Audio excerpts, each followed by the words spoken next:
All right, welcome back, guys. Welcome back to another TapDaddyBeats stream. I hope you guys are having a good Saturday morning.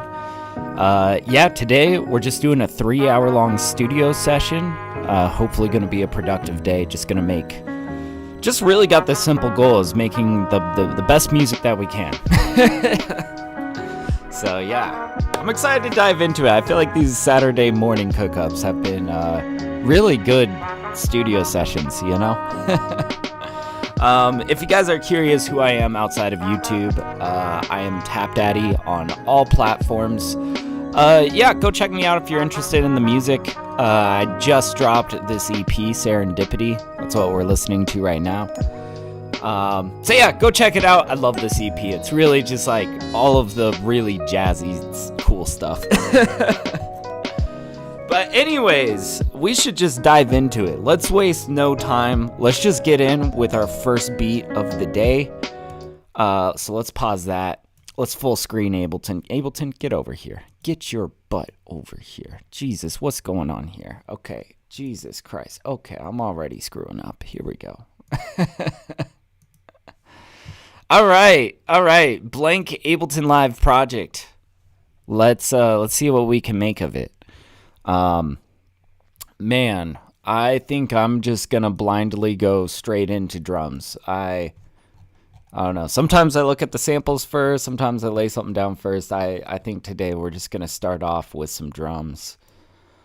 What were some of these new kits that I was making?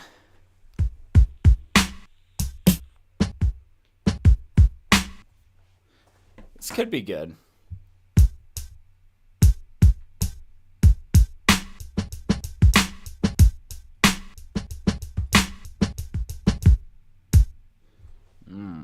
This could be fun. This could be fun.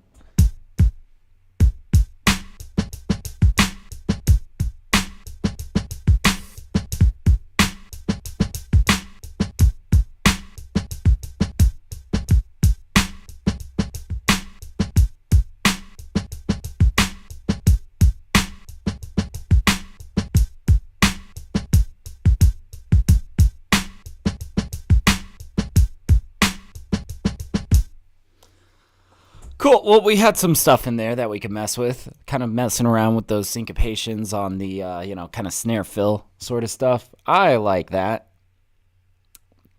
Let's capture it. Let's just dive in with it. And let's just try to get, like, the best 8 bars that we can, you know?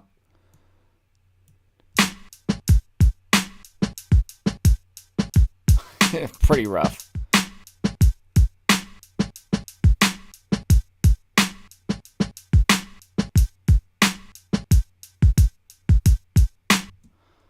Okay.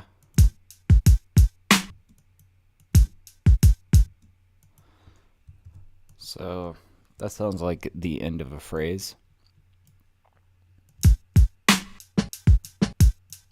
Okay, so that was kind of screwed up. Let's take a look at the 8 bars before it.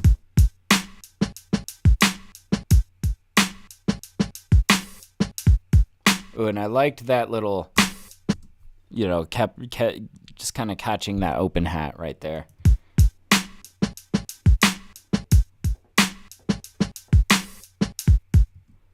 Of course, it gets kind of biffed right over here. Let's focus on like just this area right here. This will be good. And I think really the goal is let's get this sounding really spiffy, and then let's really punch it up, process it, drum bus, make this really boom bap, you know? Okay, so this kick was just way off. What are you doing all the way over there, my guy?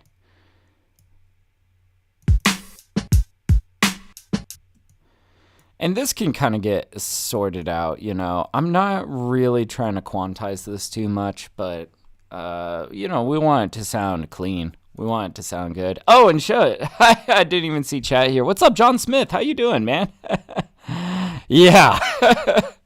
We're going, dude, we're making some boom bap today, man.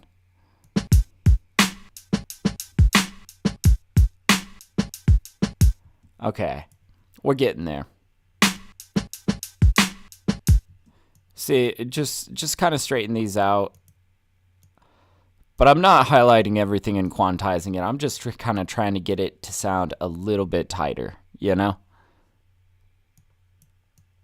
Like that.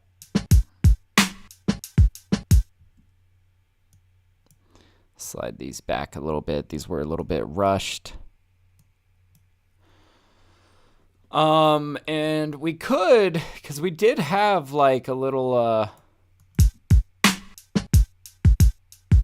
like we could get these guys and kind of slap them down over here.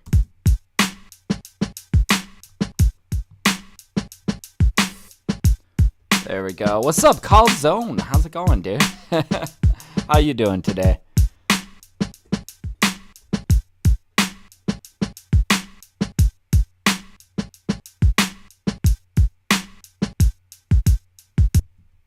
Perfect, actually. Okay, I think we've pretty much got something good here. Let's just check our work a little bit.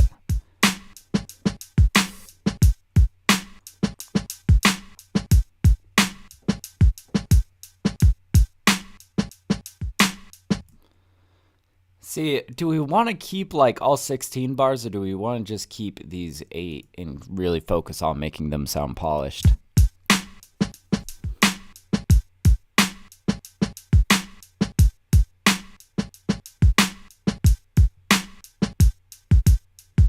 You know, maybe we will keep both sides of these. Yeah. Well, I guess this is 8 bars. All right, now let's clean up the other half of this.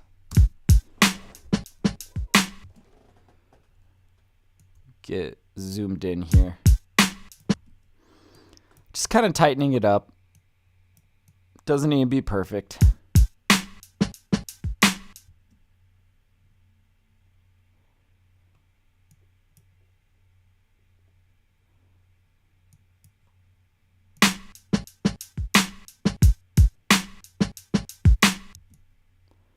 Sounds good. That sounds good. I'm just going to slide these over a little bit.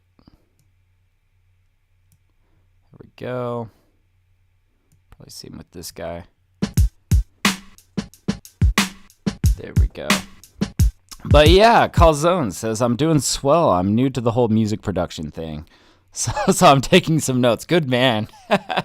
I feel you, dude. I feel you. You know, honestly, I feel like the best thing that you can do when you're like, because, you know, music production has like quite a learning curve. Like, it's very daunting at first until it's not. And I feel like the best way to kind of get over that learning curve is to just like make as much music as possible. You don't have to love everything you make, but man, I feel like, because I've been producing for about 14 years, and I feel like the first 10 years of that, I could have been improving so much faster, you know? It wasn't really until I started, like, making beats, like, with regularity, you know, kind of choosing to do it every day, that I really, really, like, things started to click for me. So, I don't know. That would be advice that I would give to my past self, is just, like, make more music. Do it more often. Run that gauntlet more often. Sounding good. This is sounding good. Hey, Mammy, what's up? Yeah, woo, I finally made it semi on time. You did. You got here. Hell yeah. Good to see you. How's your day going? All right.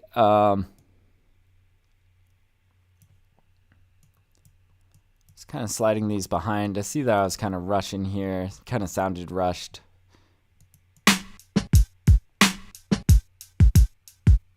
Okay, perfect, perfect. I think we got a sick drum break here.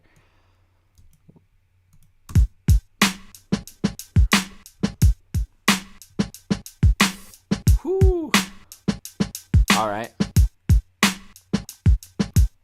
All right, now here's where we're going to have some fun with the processing of this. Let's maybe start out.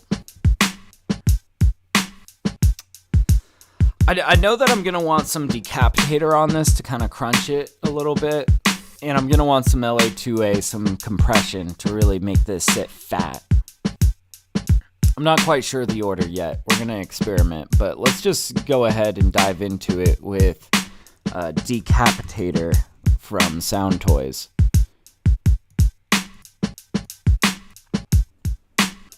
There we go. But yeah, Mammy says, hey, it's okay. Today is a chill day for me. Hell yeah. For me as well. I like these Saturdays, you know? Like, I'm technically still working on Saturdays. This is technically like a work day for me.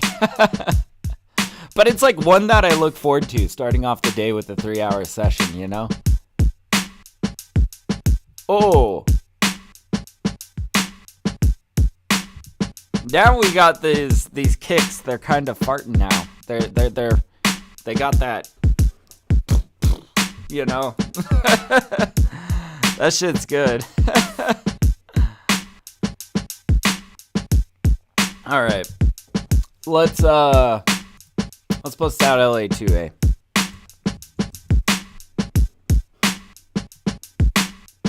And I'm not quite sure if I want this like before Decapitator or after, you know?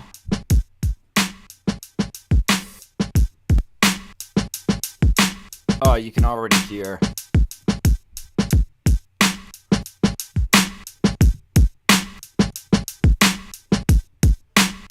Oh, that's sounding fat. Dude, nice.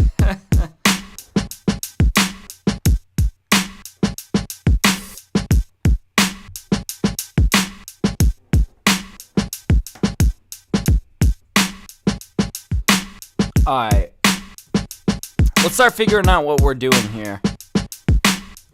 Alright,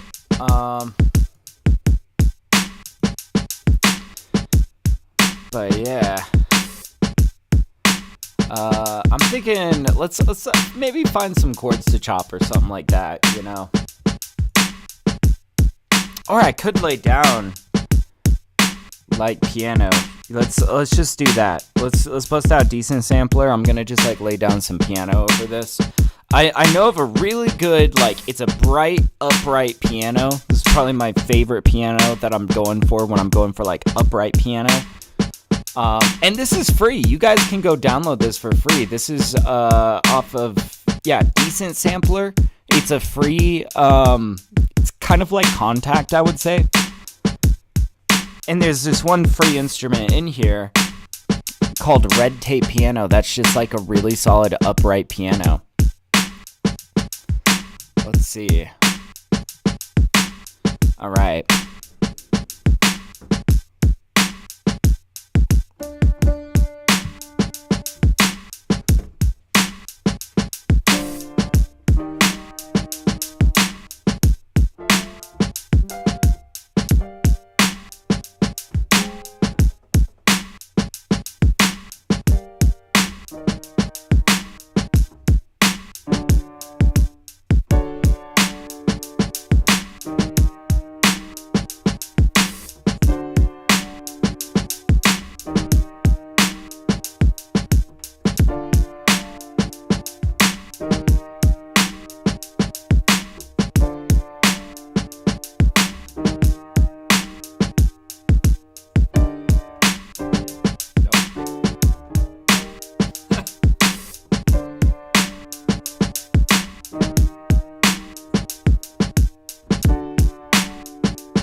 Keeping it simple. Keeping it simple. We're gonna get this dressed in here. Now, a lot of times I like to bust out OTT on this piano, really make it super bright. But I'm not quite sure. I kind of want to start with LA2A a little bit, just like some normal kind of LA2A compression. All right. So let's see. Because, yeah, I'm not sure I want to, like, completely squash it right now, you know? All right. Let's see. LA2A. We'll see how this sounds through LA2A.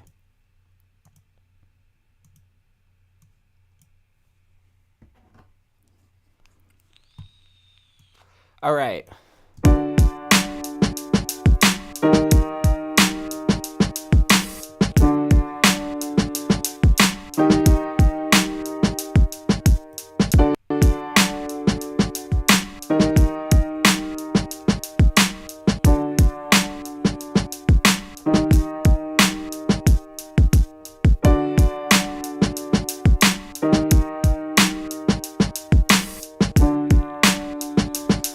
There we go. 404. I don't know, that guy was kind of weird.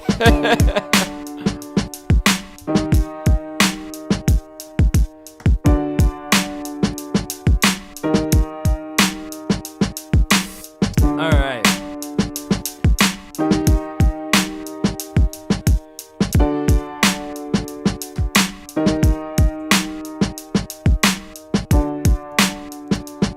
I feel like we got something pretty good here. Let's just come in with like more layers on this, you know?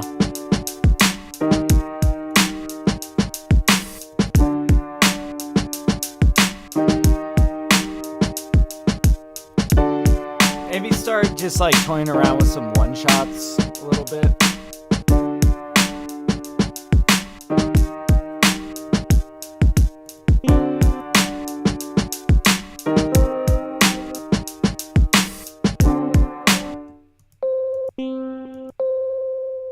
Ooh, I like this plinko.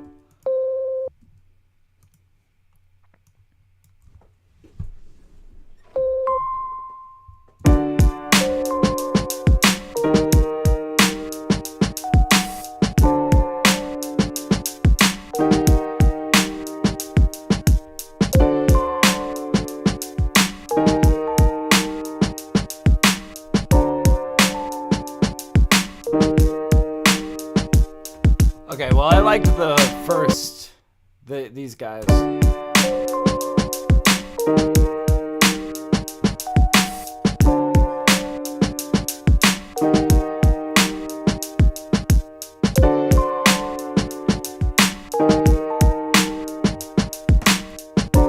All right.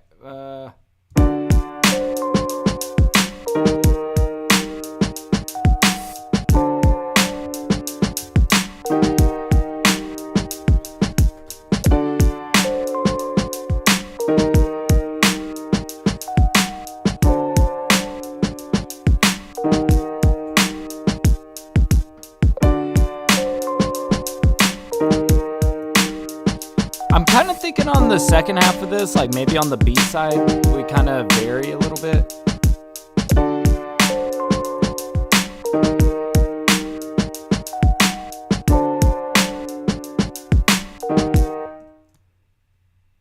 Maybe we go up here.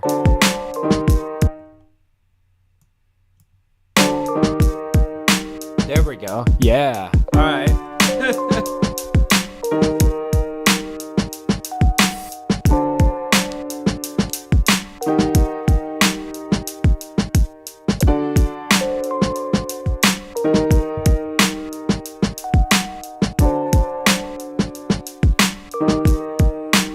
Nice. Hell yeah. Oh, man. All right. So now I'm kind of thinking like a little bit of horns or something.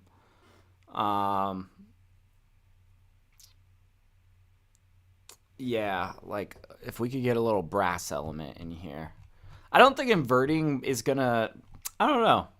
Kind of just decided to step up there. I don't think we need to get too in the weeds there. Let's start busting out some brass, I'm thinking. Like if we could get like a really majestic kind of like horn sample would be really cool. Let's see. I think I've got a lot of good stuff stashed away here. I don't know. We got to listen through this.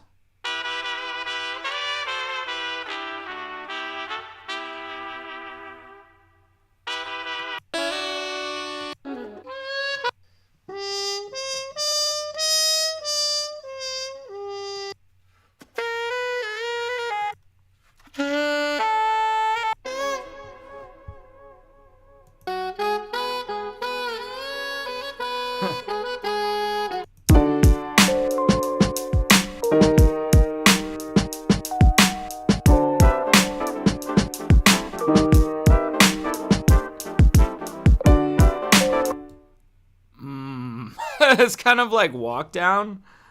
Oh man, that could be kind of an interesting. I don't know though. I was thinking something more like 404 saying Angel God Horn. I was kind of thinking in that vein, but a walk down might be slick. If we can get in the right key signature. Maybe we don't do it all the time. Maybe it's like just like on this last guy.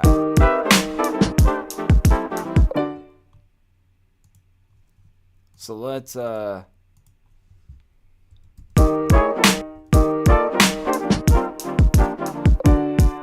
yeah, something like that.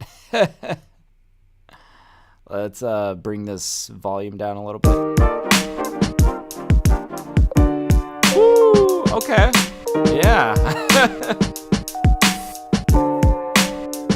And you know what? I'm gonna bust out a little bit of reverb just to get this to really like gel with the track. Vocal pop hall might be the ticket. You guys know me. This is like the reverb I go for all brass. There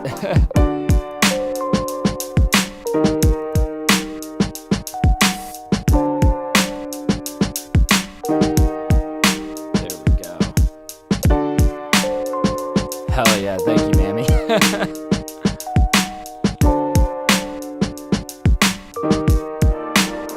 That's way too much. It's just a little bit more angelic. Oh yeah, thank you 404. Oh.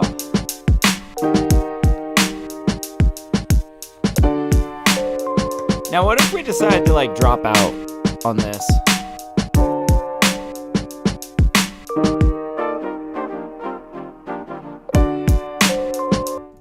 Maybe.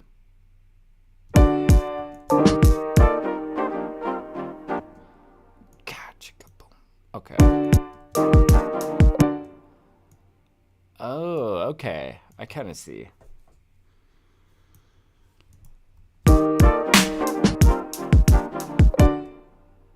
See, I'm thinking we will have this little stutter later on in the track, but I'm kind of thinking I want to drop out and come in on one of these syncopations. Something like that. So like it would basically be like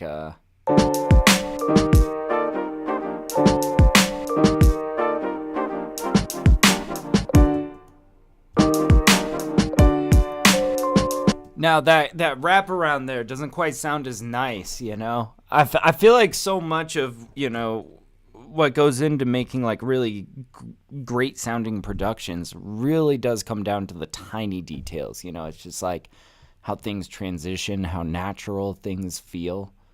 Let's see what's kind of given us the issue. I have a hunch it's yeah, I can see it already. It's that the first kick here just is not very like tight. Really, both these guys. I'm thinking we're gonna kind of scoot everything over slightly.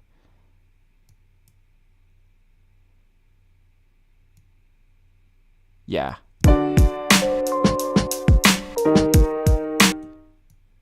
See, now I'm noticing all of these tiny, like, misalignments.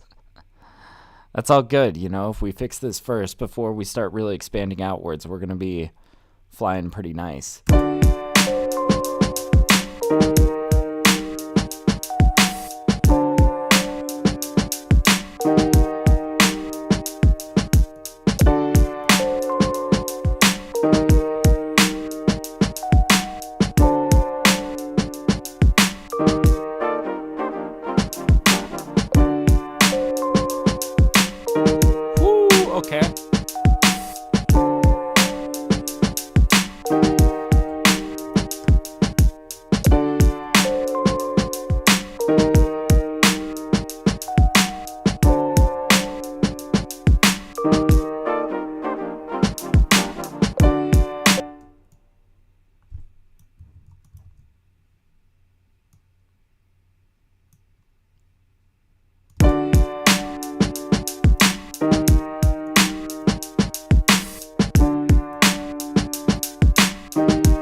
to go grab some extra horns, though. I like this little transition point, but I feel like that's not quite the real, like, focal point of this.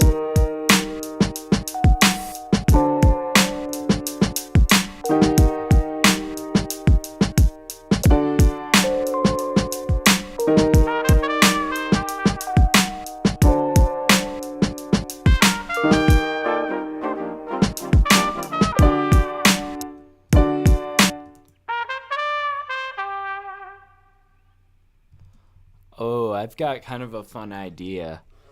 I've got kind of something fun in mind that I think might hit nicely.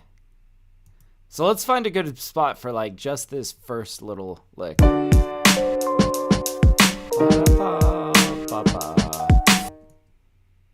Something like this.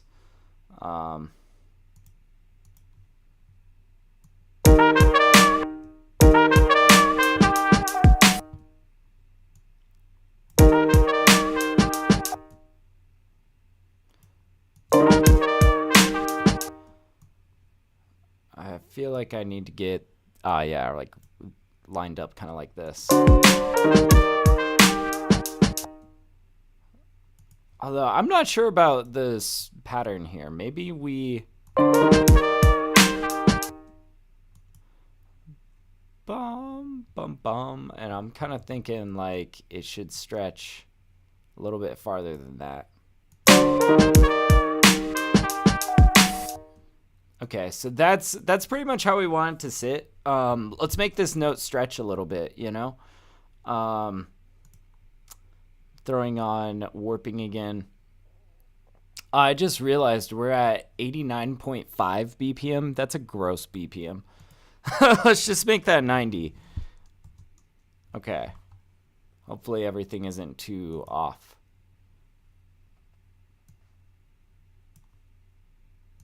Just want to make sure. Okay.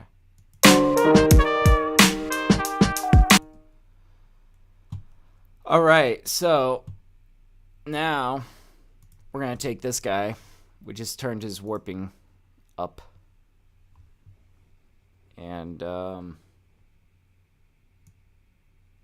really, so actually, here's kind of what I'm thinking. Let's turn warping off. Let's consolidate this clip. And then we'll turn warping back on. Complex, okay. And we're just gonna stretch it a little bit.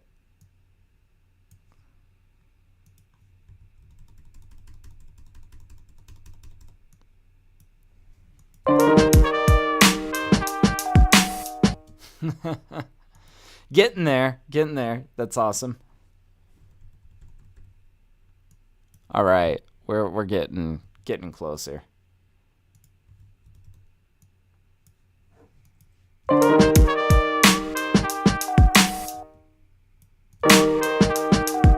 Okay.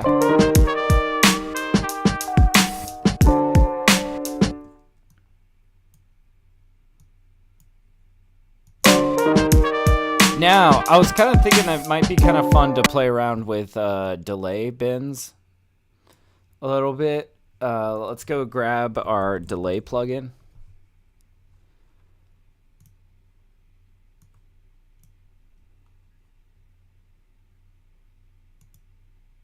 I'm not sure how this is going to sound, though, with the two descending notes. I guess we just kind of got to try it, see what this is going to do.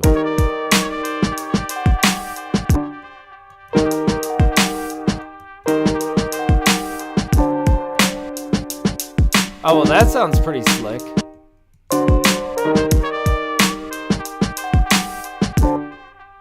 And I was thinking, I don't know how this is going to sound, but we may as well try it. I was thinking of doing this weird, like, pitch bend thing.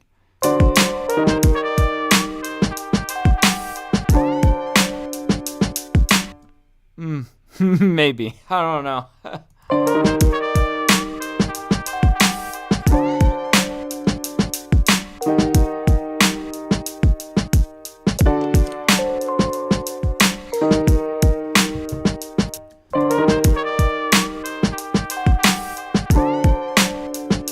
Yeah, Yeah, I don't think we need to mess with that, honestly. Just this delay sounds pretty slick.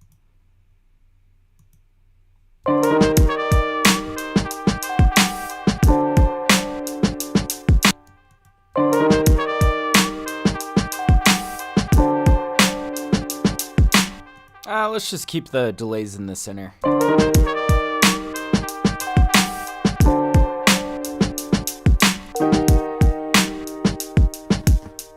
Now, what else was in here?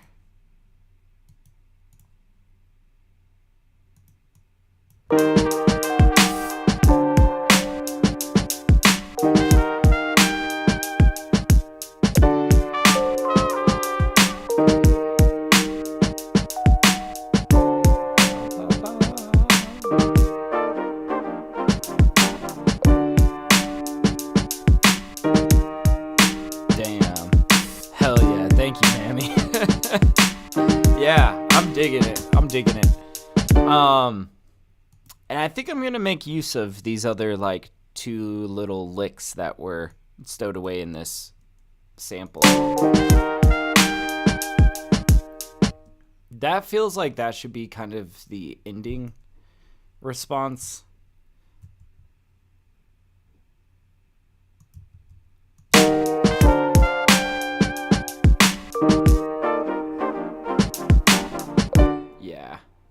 So then, does this sound good here, or does this need to get moved around is kind of the question.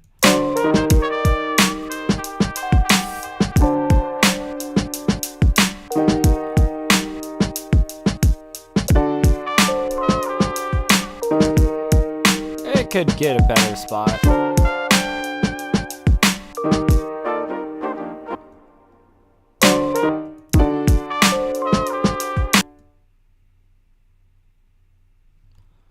Ba ba ba, and maybe we go like we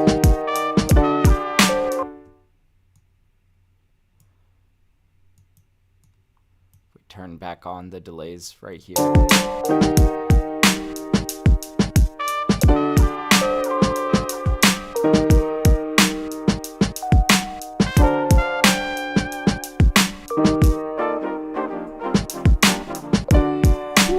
Okay, that's pretty awesome.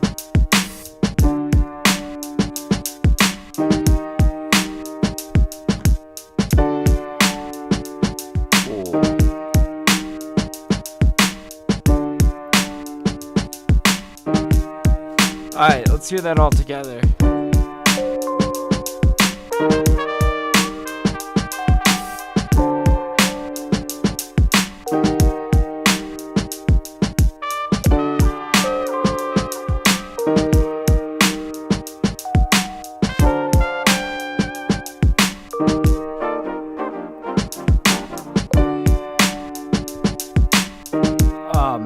Do I want to come in with like a vibraphone solo or something?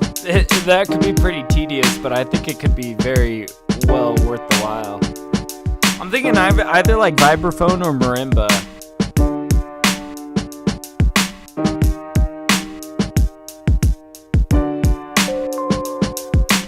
And maybe on a B side of this, we could bring in like some strings. I'm just curious. Like... So I'm thinking by the time that we hit this section over here, we could have like some strings in here, but all the while we'll probably be like riffing some vibraphone shit. I don't know. We'll try this out. We'll see. Let's see. Let's go digging through some string samples. I want to get something that sounds very like vintage.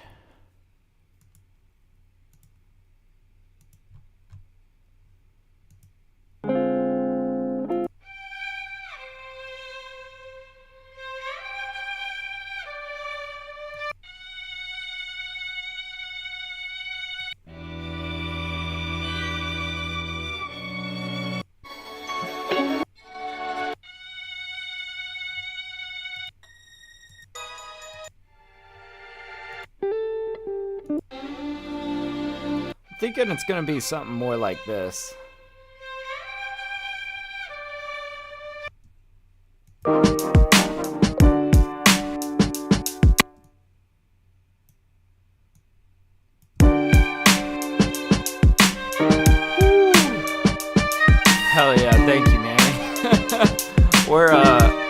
We're getting places.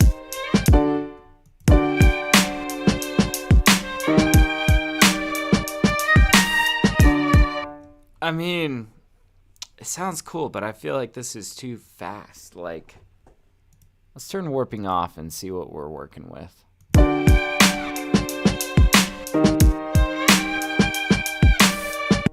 Ooh, and you know what? You just do this.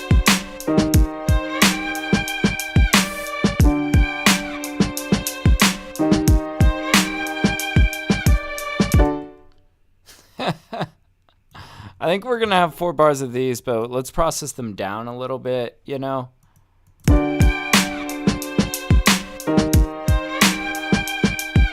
Maybe a little bit of a vinyl filter on it might smooth this out a bit.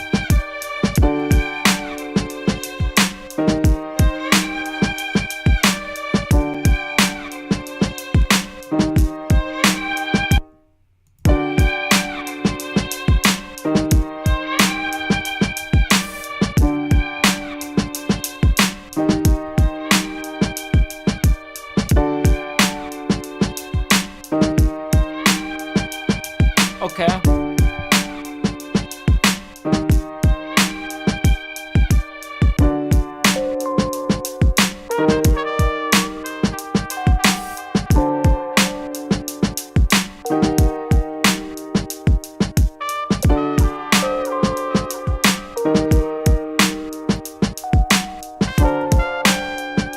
God, this is coming together.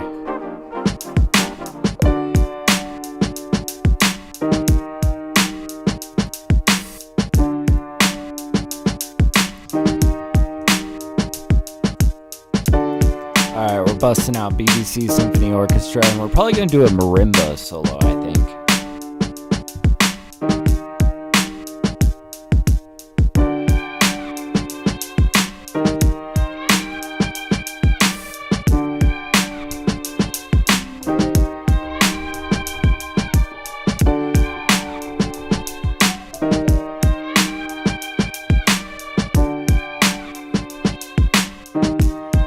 Let's make sure that we can really hear this marimba. I'm thinking that this is going to sound really good with compression on it.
Like chase down that that little horn walk down. That's sick.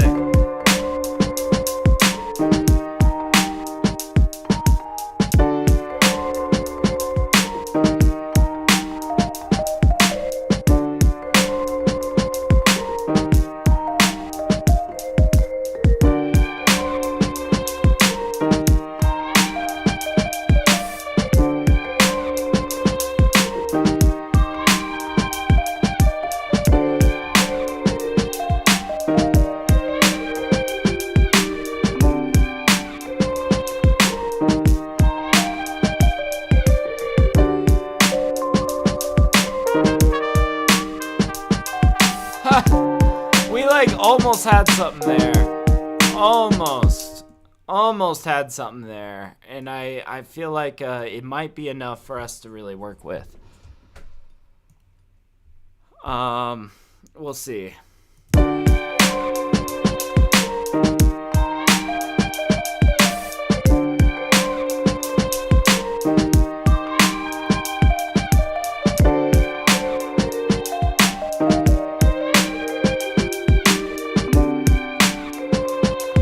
Sloppy. Super sloppy. All right. Well, let's I feel like we need to bring down some of this.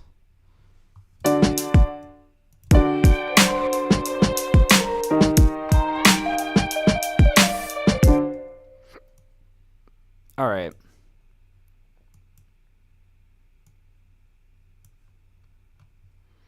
Let's give ourselves some space to work.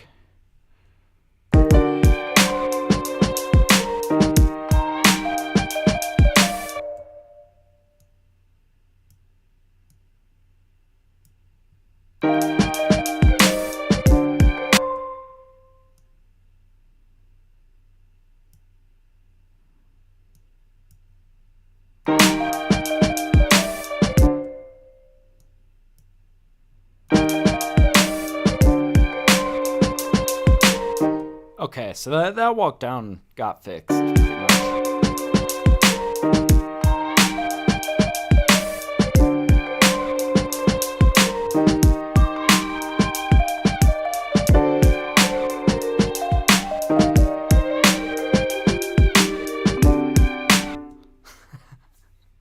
I'm kind of trying to play beyond my skill level here.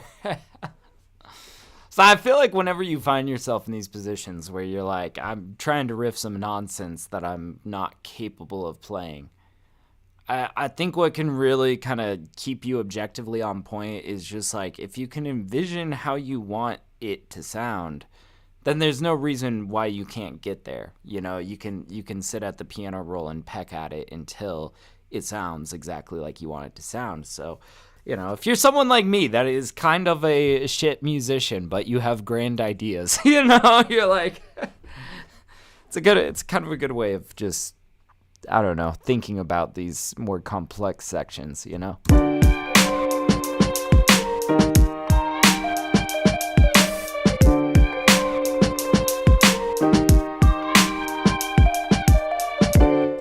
So I'm pretty happy with like the rhythm of this a little bit.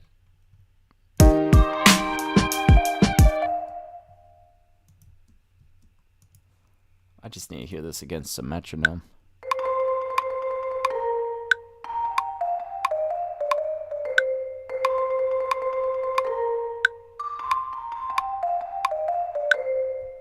It's a little rough. It's a little bit rough.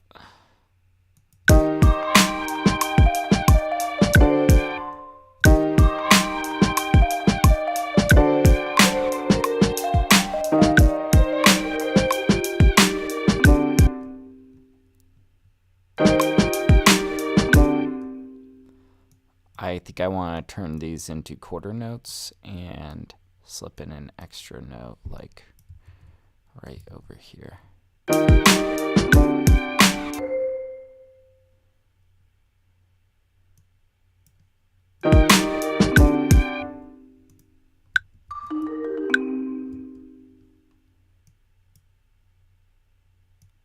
See, and also part of this is like, it's got so much reverb on it, which is kind of making it a little bit difficult to hear. Now, I'm not sure how much of this reverb I can really get rid of, because that reverb's built into this plugin, and I think I've got the reverb set all the way down at the moment.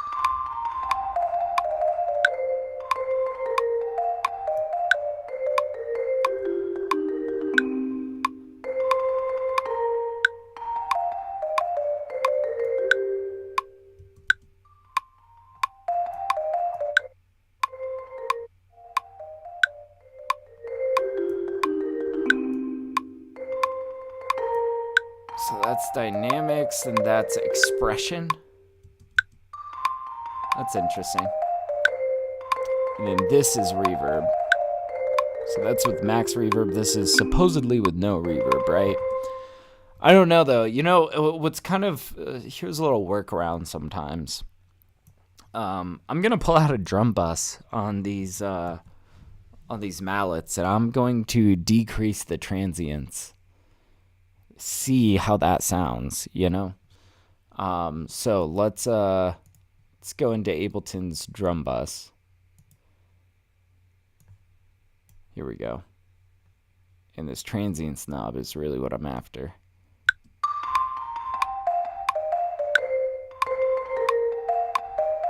Now we're getting more like attack, you know?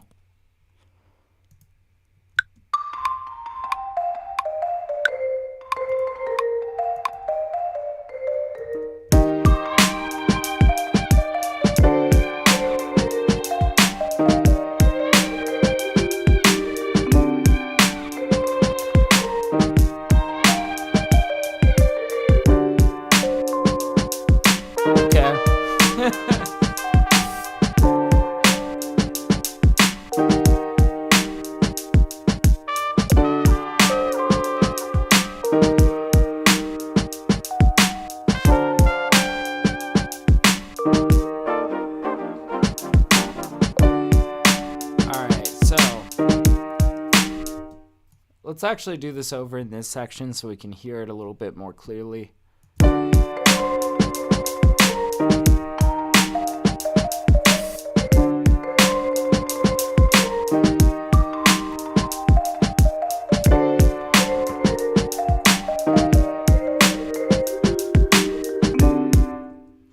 Bum bum bum bum bum. See, this is getting quite muddy. We're going to try to just make this as perfect as we can, and then we can get it all out of sorts if we need to. See, that sounds so much better.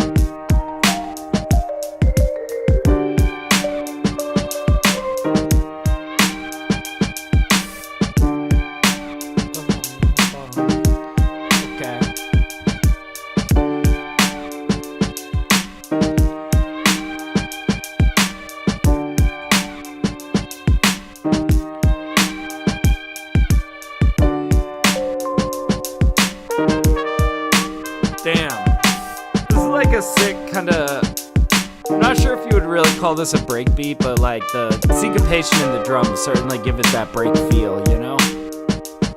I feel like some people would be like, break beats are actually 100 to 130 BPM. I don't know. This gives me break beat vibes.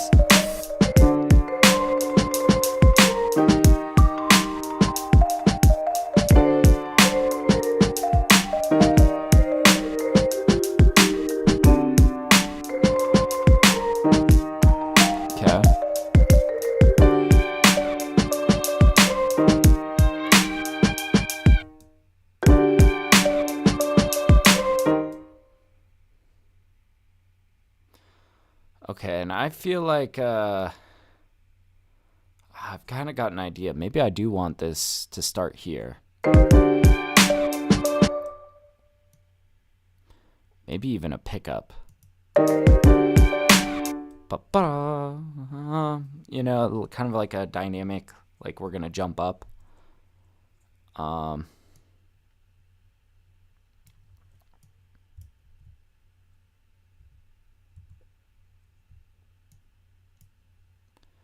In fact, let's just get these guys over in here, scooted over, so that it feels nice and even, hopefully.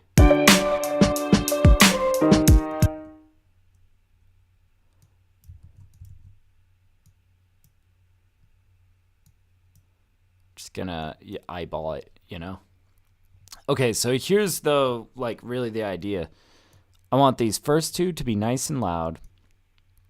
I want these other ones to really dramatically drop down.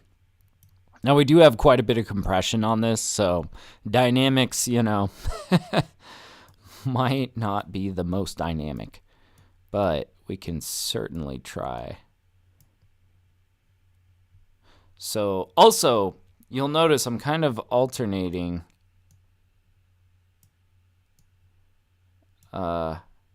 velocity here. Basically, I am kind of deciding that one hand is heavier than the other, you know, really trying to think about like how it sounds when a human plays marimba, you know. The strokes aren't perfectly even, right? One hand might be a little bit heavier than the other. And I feel like the more that you can kind of envision the nuances in that kind of stuff, the more that you can really make this stuff sound like super, super convincing, right? Yeah.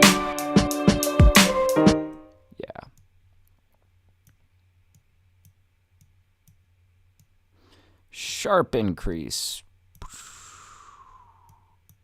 Yeah. Something like that.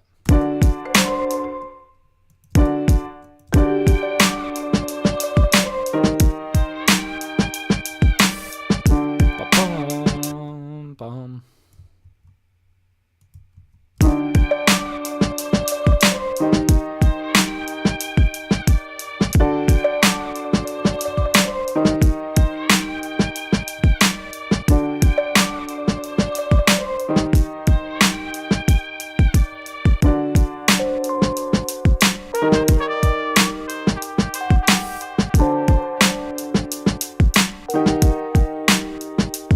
God damn. Alright, let's check our work on this marimba solo. I don't know, that was a lot.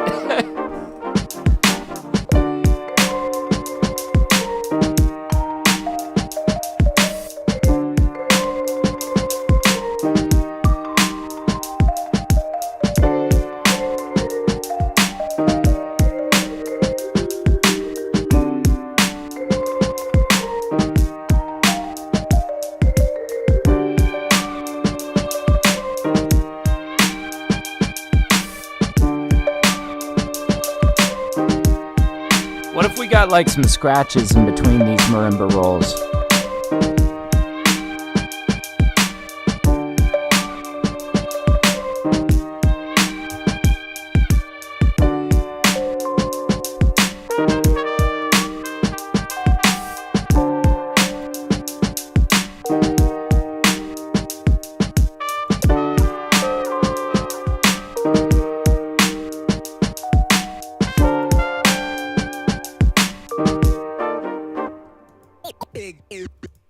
Big thing.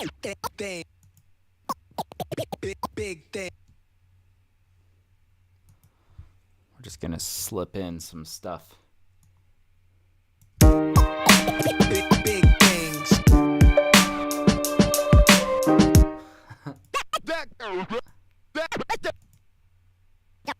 Don't stop.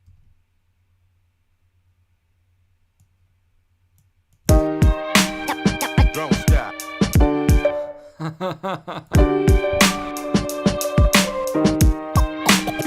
Big things. Don't stop.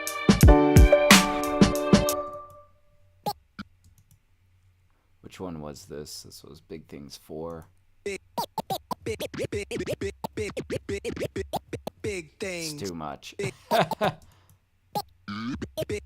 thing. Big thing. Big thing. Not quite. Not quite.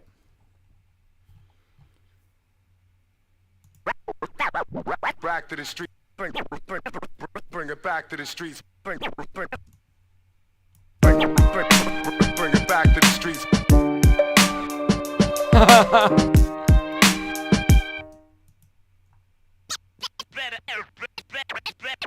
Better ask somebody.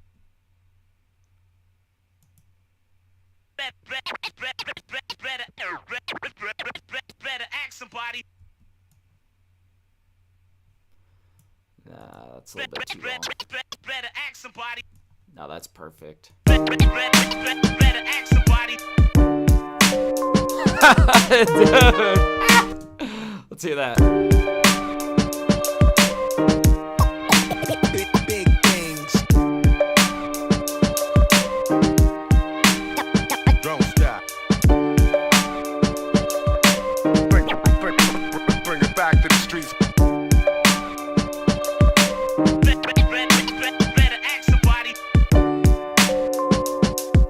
Fuck yeah, dude.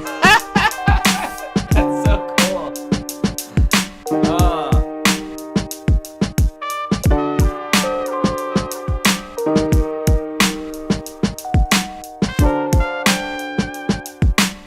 Alright, let's hear this together.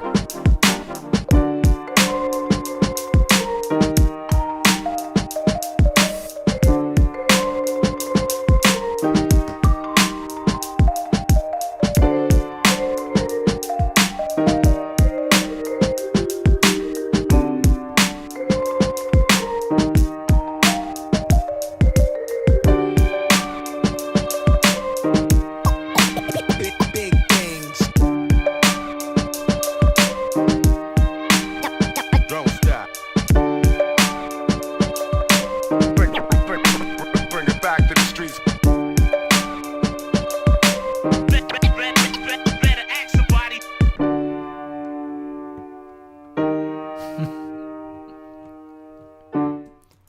Alright, so after that, yeah, I think we want to hit him with some sort of dropout. Okay, so Better ask somebody.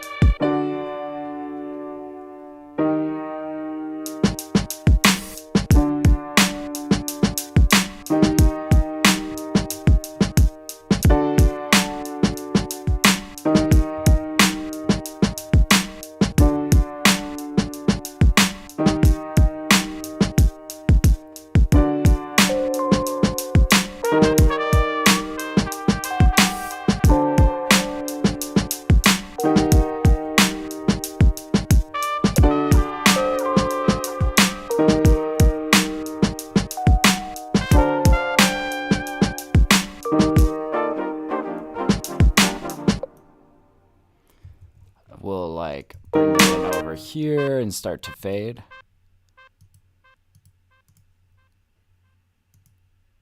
So something like this.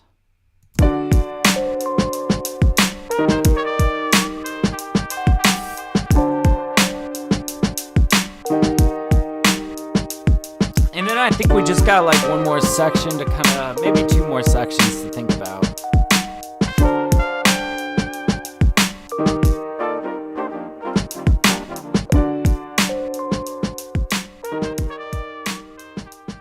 But that's pretty much gonna be it, but we still got some stuff to kind of like brush over. So I'm thinking, yeah, let's get all of this. And let's scoot it over like this much. Yeah. And then we got to figure out what we're doing in the intro section.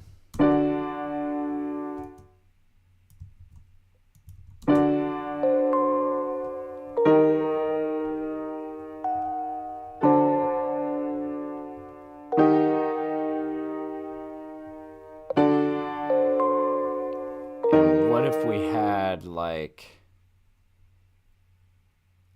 a vinyled out, we drop them into the drum break, but vinyled out.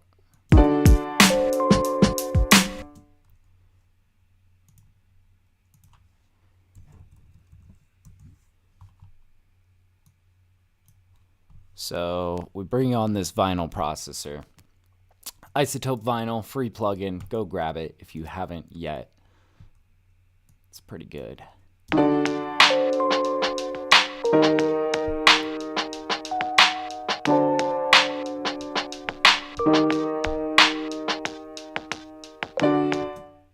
Okay, and then that's where we automate that to turn off. We're probably going to do a riser sweep up into this track. Oh, and I got just the sweep in mind.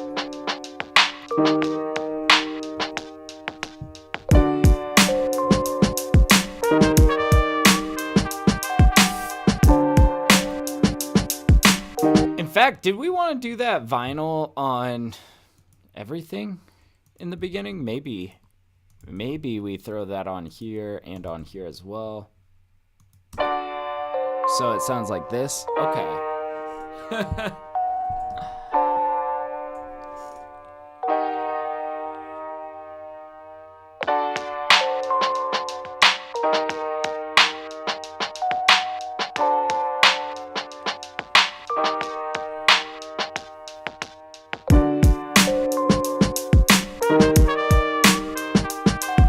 we just got to connect that a little bit better. I also kind of wanted to look at, okay, this looks pretty fine to me. It's really just like how this ends that I'm like not entirely sold on. I think it's just because that's a little bit ahead. Okay, and I think that a riser is going to make that feel a lot more natural. So let's go grab it. Riser. Let's see.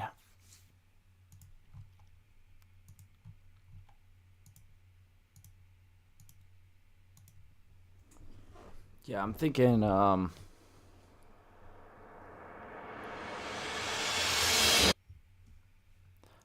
this guy, and we throw some Valhalla Supermassive on it, just like the default preset. That pairs well with this guy.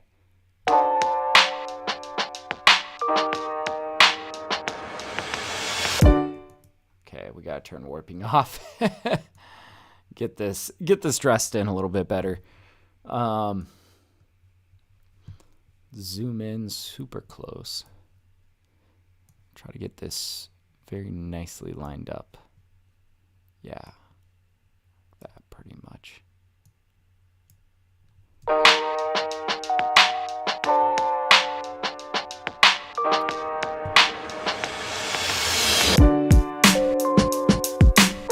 Nice. But let's hear what that sounds like with some Supermassive.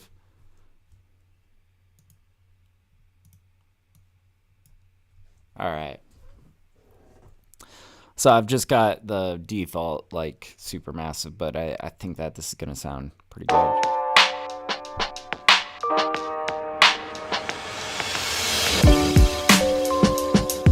Fuck yeah, dude. Oh man, now we just got a bridge section to worry about. This guy right over in here. If I could get like a smooth like jazz lick here.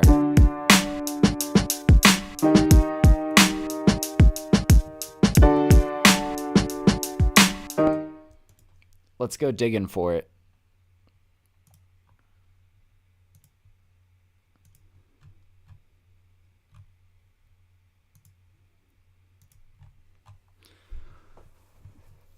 Could be some brass, could even be a flute maybe.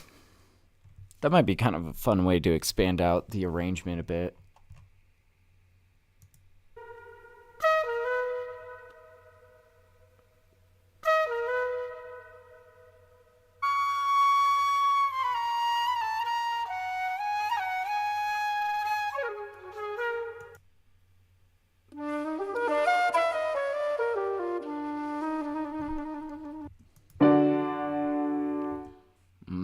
This might be the ticket.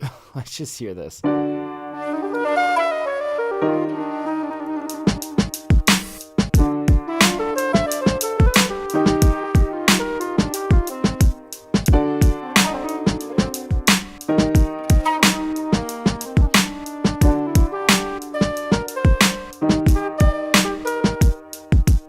feel like we might need to do some altering of this. I feel like I used this sample the other day. Did I use this in my Thursday cook-up? I can't quite remember.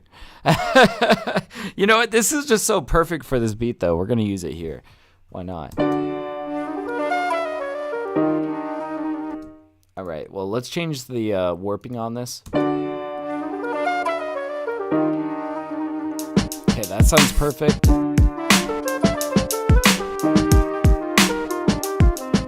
Not entirely sold on this guy. Let's shift him around a bit.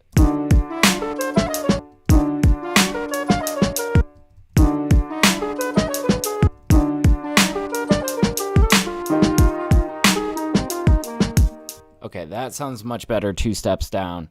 So, putting those together.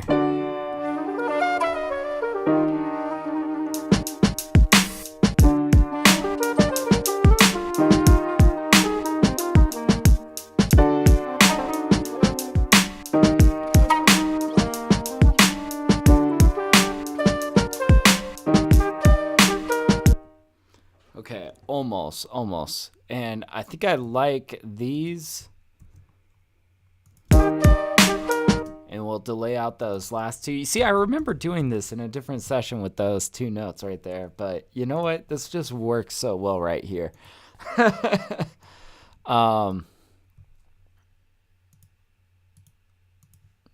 bum bum bum bum bum.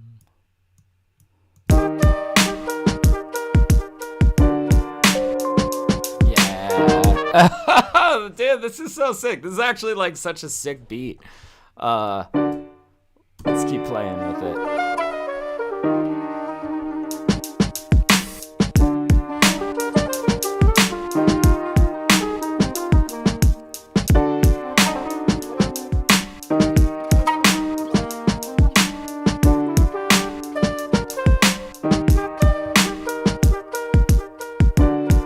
Okay, there's only just like a few notes in here that I don't agree with, you know?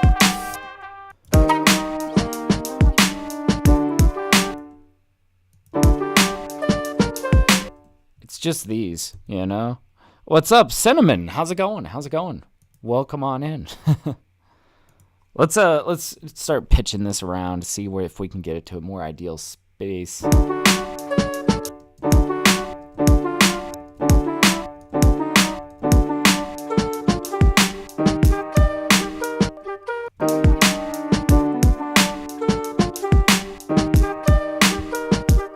That sounds better.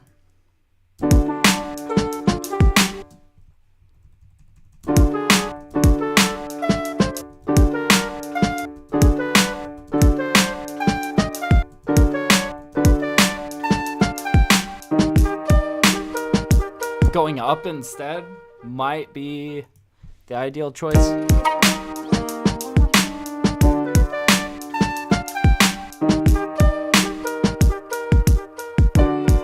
Oh, dude, that's fucking sick.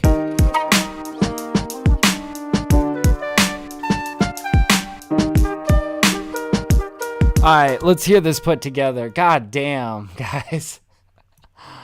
Oh, let's put this all together and save it.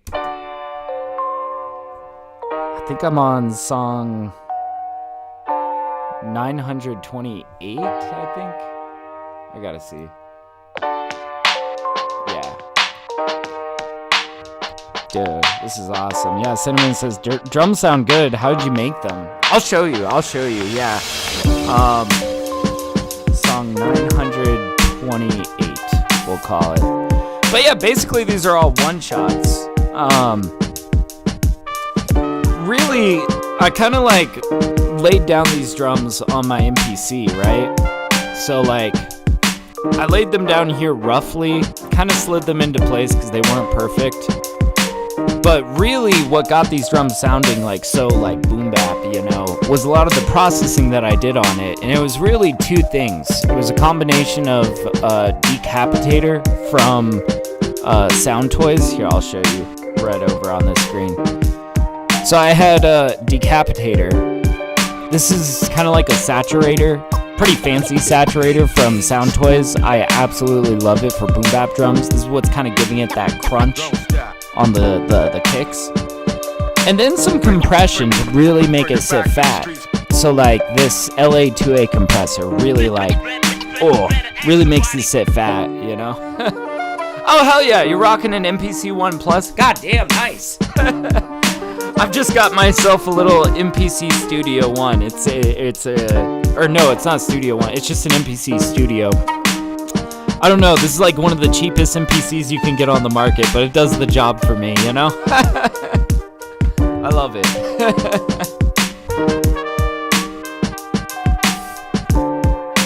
Oh man, this is sounding fat. I like it.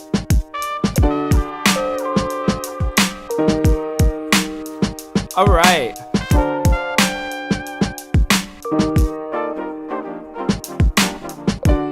Woo! God damn, that was a sick one. All right. Let's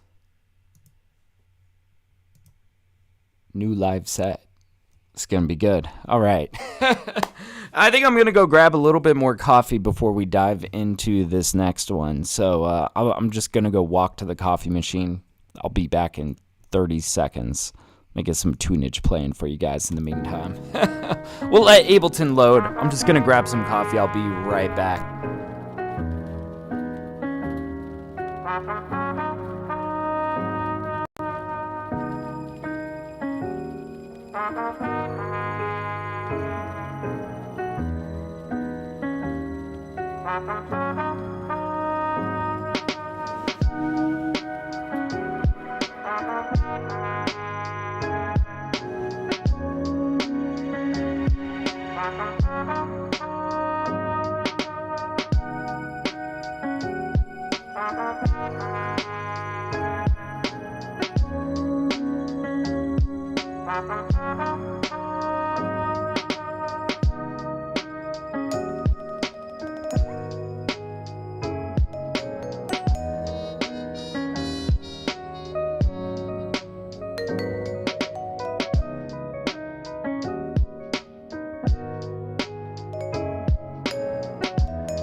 All right, we are back.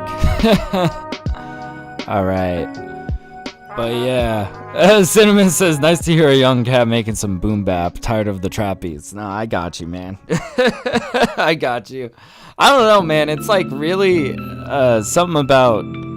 I feel like it's really like the golden era hip hop. You know, the classic, the '90s stuff. That's the stuff that I really enjoy. You know. Kind of the stuff I grew up around. Let's see. What are we gonna do with this one? Oh yeah. Also, to answer your question, yes, I do use my MPC like a MIDI controller. I used to chop using the MPC, like, you know, you can use the DAW inside of Ableton as a plugin, basically. So you can open up the MPC DAW, chop away natively inside of Ableton, which is great, but I've kind of strayed from that workflow a lot. I mostly use my MPC for chopping up my drums, and I use Ableton drum racks that I just save in a way that, you know, makes sense for the MPC layout. So yeah, it's good. Yeah. Triplet hi-hats are my pet peeve. I don't know, man. I used to feel the same way, but I feel like, I don't know, my world has been broadened, I suppose, since I've really started working in music, you know? There is some new stuff that kind of catches my ear that I'm like, oh yeah, you know, this is pretty slick. I've been enjoying some of the stuff that I've been hearing coming out of the plug and B genre. It's kind of interesting stuff. Lately I've been kind of digging into some G-funk lately. So in that regard, I've just been about the G music lately. So I have been kind of diving into trap a little bit, but I mostly stick to boom bap, you know. That's mostly what I'm known for, is boom bap, you know. Let's see. Where are we at here? Where are we at? So, I think for this one, I might want to find like some simple piano keys to chop. And if we can do something kind of more low key on this next one, I think we could do some great stuff.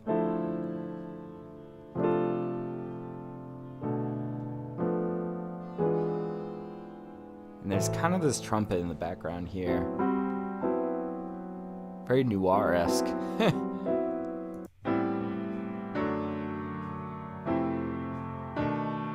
Oh. That's nice. Yeah, Primo, Ninth, Pete Rock, Havoc, RZA are some of my faves. Oh, hell yeah. No, definitely. No, I definitely like... Pete Rock has definitely been a pretty big influence. Specifically, Nas's Illmatic album. But also, I, Center of Attention. Probably the most bootlegged album of all time. That was pretty influential on me. I gotta give it, hats to Tribe Called Quest, to Q-Tip, Jay Dilla as well. A lot of the stuff that he's done with Tribe has been really slick. Trying to think who else. Really, I guess one of my biggest influences, a little bit more on the Outlier side, because these are like really classic. We're getting at the heart of like, hip-hop music, naming artists like Ninth Wonder and Pete Rock, right? But a little bit outside of that, and a little bit more niche that has been hugely influential on me has been Nujabes, Not sure if you're too familiar with Nujabes. I guess one of his biggest, most notable works was the work that he did on the Samurai Champloo soundtrack.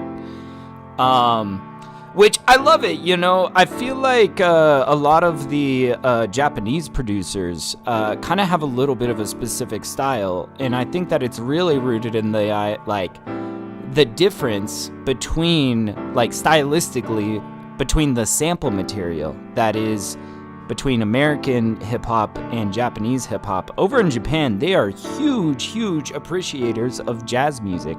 That's the outside of America, that would be the number one hub of jazz music outside of America, that is, I don't know though. Maybe you could argue with bossa nova and all that, Brazil might also be a strong contender. But they have a huge appreciation for jazz. They have a huge just history of jazz music in that country, and I feel like it really shows in people like Nujabes and who else, like DJ Crush. There's some really great stuff there. Yeah, Prince Paul LP, fuck yeah. I have to peep Nujabes. You definitely should. You should check out you might recognize the song Battle Cry. That was everywhere after Samurai Champloo, the anime, came out. It's I don't know if you've heard of Samurai Champloo. It's basically it's a anime about two samurais traveling through feudal Japan, but it's the soundtrack for it is all hip hop music, and it's really sick, So that's where a lot of people know Nujabes from, is he did a lot of great work on that. But if you dig into his discography, oh my god, it's some of the most soulful, free, kind of jazzy hip hop music you're ever gonna hear. It's so good. Yeah. Cinnamon's saying Japan tends to take things from other countries and adopt them and do them way better. Making cars, coffee, etc. I really love, they really adopted jazz music and soul music, really black music, I think that Japan really embraced a lot of, a lot of stuff that here in America shaped our sound, and their sound kind of got shaped alongside it with genres like jazz and soul, So I don't know, man. Digging into the more Japanese side of things, I think a couple of noteworthy artists, if you're interested in artists that are sampled to high hell, I would say Ryo Fukui is an amazing pianist that was in the 70s in Japan. Awesome stuff. Also, Hiroshi Suzuki, specifically his album Black Cat, is just peak 70s Japanese jazz. It's Awesome. Anyways, I could talk sample material all day, man. Let's get into a beat. Let's get into it. I think we found our piano sample. This is gonna be good.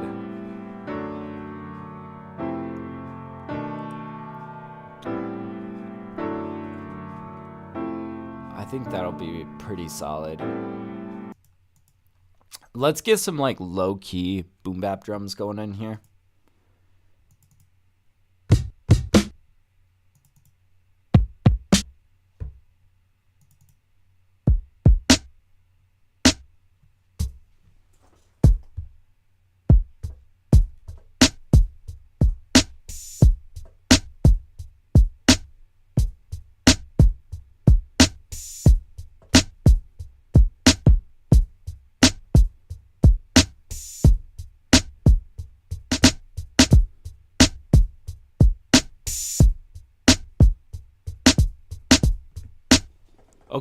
Okay. That's the kind of low key kind of boom bap I'm looking for right now.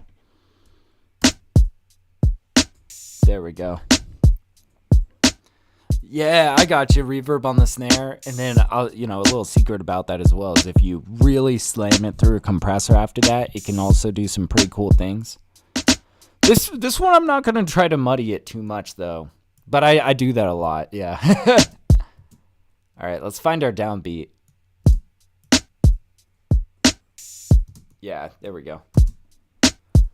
Let's hear what we did here. Start looping it.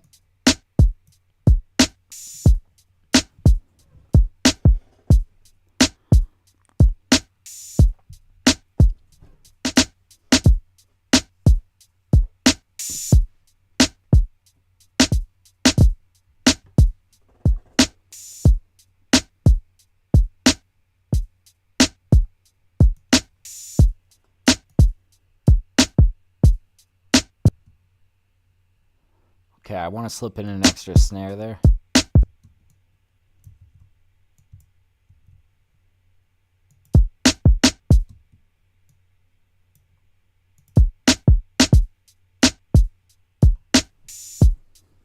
There we go.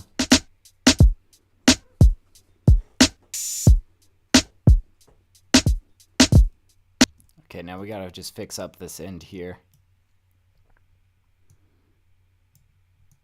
See, these guys came too early.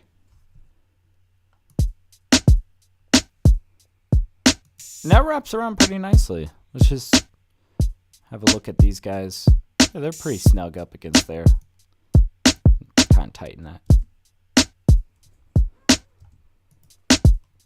Okay. Let's bust out. Let's actually go straight for the compression. Let's get LA2A. And see what it does with these drums.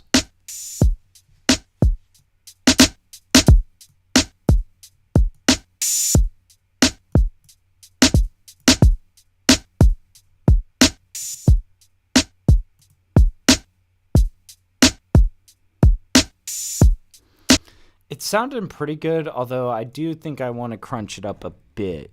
Let's get Decapitator, see if we can get a little bit of punch in here. I think I'm going to slip this in before the compressor. And we'll see it, kind of like what this sounds like.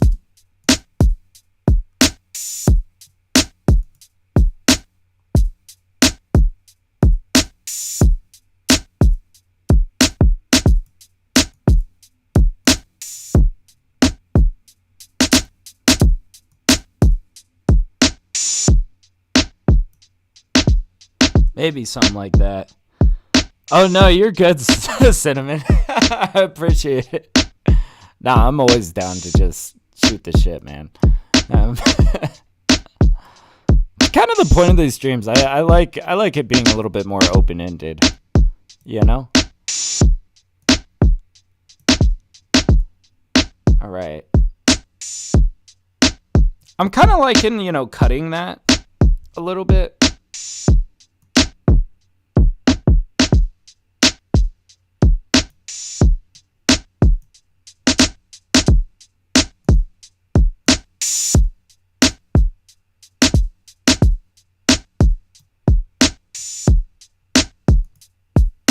Let's A/B test it though. I don't know though. After A/B testing it, I'm not sure I'm digging the decapitator here. All right. You see? We're just making choices here. So yeah, Cinnamon says, so you feel like third-party plugins work much better than the Ableton stock ones? It's really specific, you know? It really depends on what it is. Because, like, I think that you can get away with stock Ableton plugins, like, all the way, 100%. Like, you can rely solely 100% on Ableton Live plugins, and you will have total reach. But there are certain corner cases where I prefer other plugins, you know? Like, I think that Ableton's compressor is great, but the LA2A compressor from Audio Modern, which is modeled after a physical compressor. I don't know if you've ever seen, like, an LA2A tube compressor. Just gives a lot more warmth to the way that it compresses. I love it. I love it. Especially on anything like warm chords. Also, there's just, like, interesting stuff that, like, I don't know, I've just been really messing around with a lot of Soundtoy stuff. I just got the complete pack. One that it completely, like, changed my abilities of what I could do when it came to mixing was Alter Boy, Little Alter Boy by Soundtoys, which allows you to manipulate vocals in some really insane ways. So, like, I was just doing a mix, like, 2 nights ago for my homie Interpret, that, like, oh, man, I got so crazy with how I was processing his vocals, and I could not have done it in just stock Ableton Live plugins, you know? So there are plugins that are worth getting, but, like, if you are only working with Ableton Live stock, that's not a bad place to be, man. Like, Ableton specifically has amazing stock plugins. Like, they really, you've got all of your bread and butter covered, you know? So, now, when it comes to sound selection, I think that it very much is kind of like, you probably want some third-party plugins when it comes to instruments, you know? Because Ableton has some good instruments, but I think it's worth investing in a pretty big bank of sounds, you know? But, yeah. Yeah, you've used some Isotope stuff? Fuck yeah. Yeah, I dig some Isotope, for sure. You saw me using the Isotope vinyl plugin earlier. It's just solid, you know? Yeah. Alright, let's just keep it moving along. Let's go find those keys that we were messing with.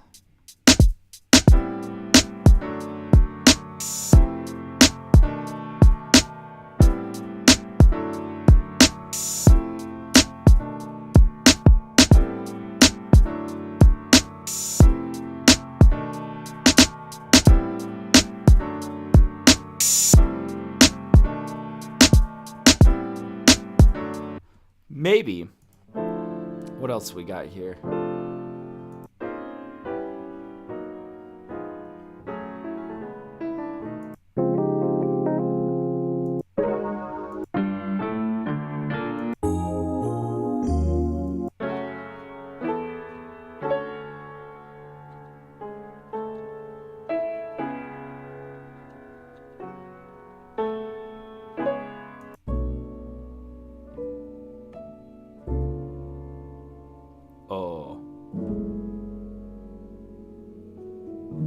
Oh my god, that's amazing. I don't think I want to chop this. I think I want to loop this. This is gonna be amazing on these boom bap drums.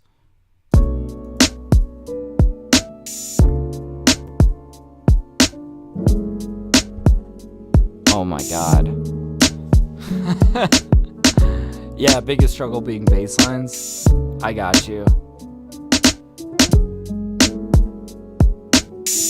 They're pretty foundational, you know. It's like important for your bass line to be solid, but I guess I would just say if you find yourself struggling with bass lines, think simpler. Think stupid simple, you know? Oftentimes stupid simple is better than whatever else you might be messing with, you know?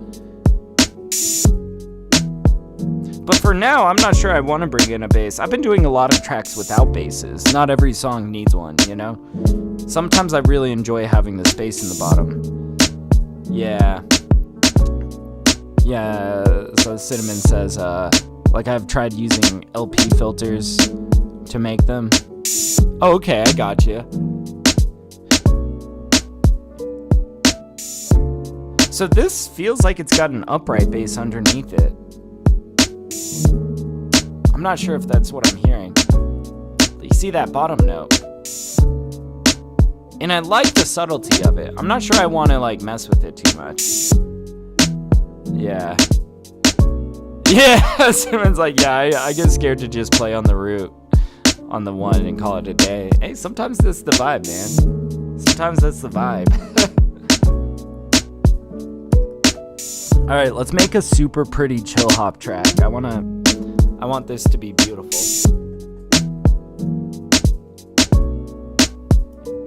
Let's go ahead and give ourselves some space, and let's just start coming in with details. I think first thing I want to do is bust out a guitar. Go bust out Contact 7 by Native Instruments.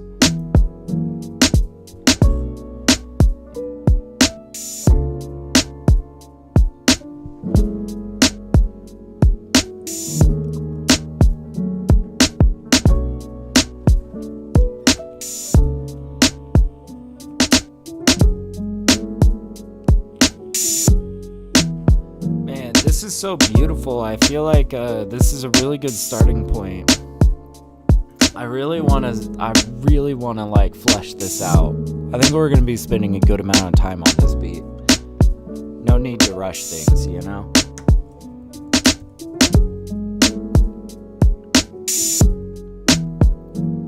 Oh my god, we got so many new shredded Stratus. Let's try modern jazz. I don't think I've heard this one yet.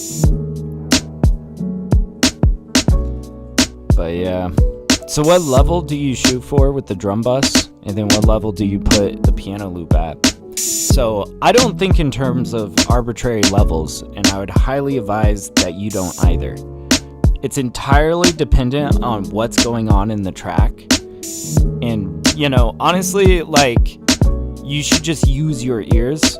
And once, like, really what you're asking about is gain staging, which is just like the decibel level balance of things as they are compared to the other instruments in the track, which is going to be different every single time. You're never gonna find like, oh, my piano is always at -6 and my drums are always at -3, because it will completely change the moment that you introduce one extra element, you know? So what I recommend is that you listen at a very low listening level. Keep it really quiet, you know, because different differences in decibel levels sounds so much bigger when you're listening at a very quiet listening level, you know? So like when you're listening very loudly, everything sounds loud, so it's really easy to convince yourself that everything is balanced, right? But if you listen very quietly, you can really tell when something is like sticking out of the mix or when something's getting buried, right? So I would say don't worry about any arbitrary values, just feel it out, you know? Loudness is all relative, and it really, honestly, a lot of the times kind of comes down to personal taste. Like, how loud do you like your drums, you know?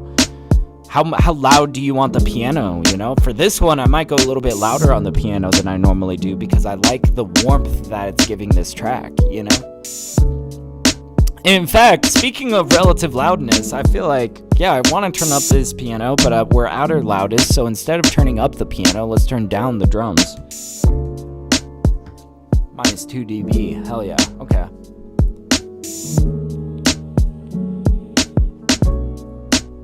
This feels good. All right, let's start coming in with some. Let's try out this modern jazz guitar.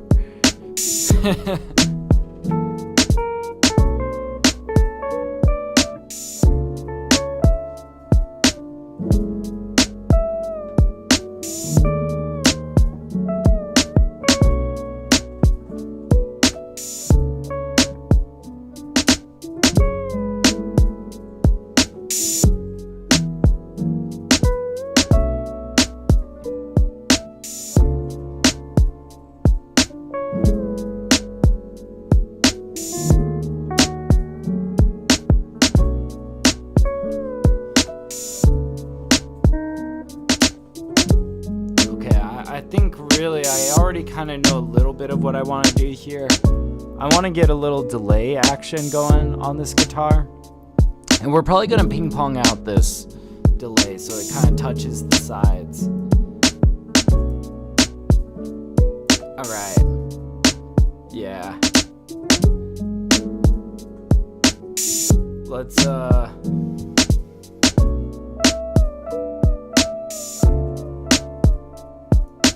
turn down that dry wet. Let's actually extend it out to every 8.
Okay, and we're gonna automate the delay to kind of turn on and off a little bit.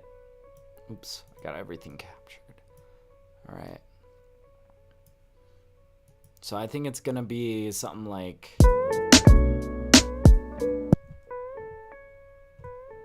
Yikes. Okay, let's fix this.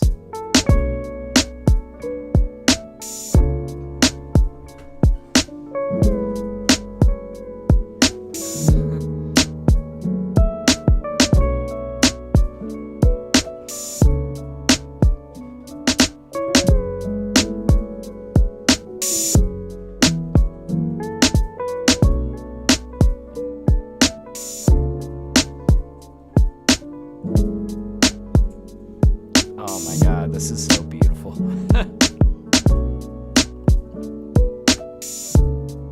All right, we gotta think of additional detailing here.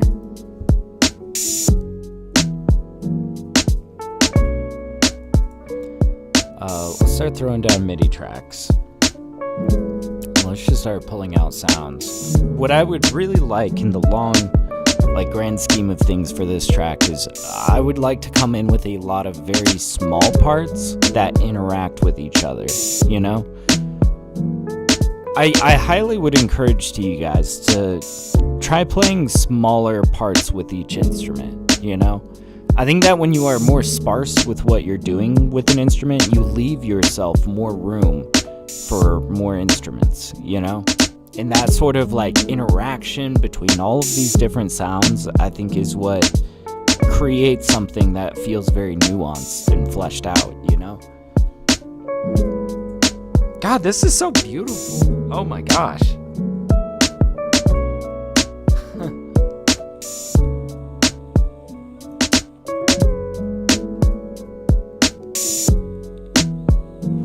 All right.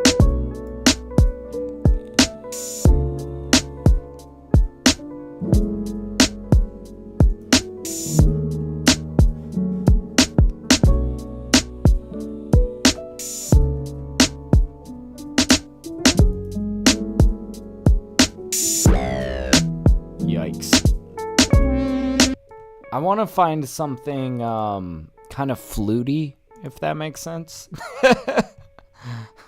I think I know I've got some in here that would really fit the vibe of this.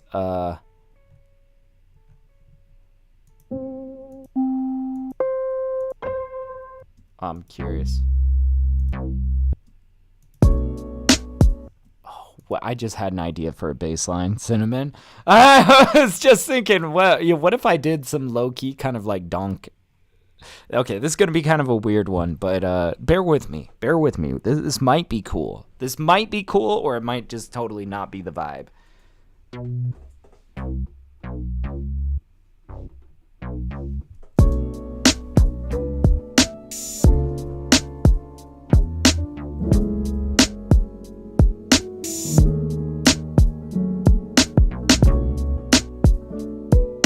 I don't know. That doesn't quite sound right. Gotta try things though, you know?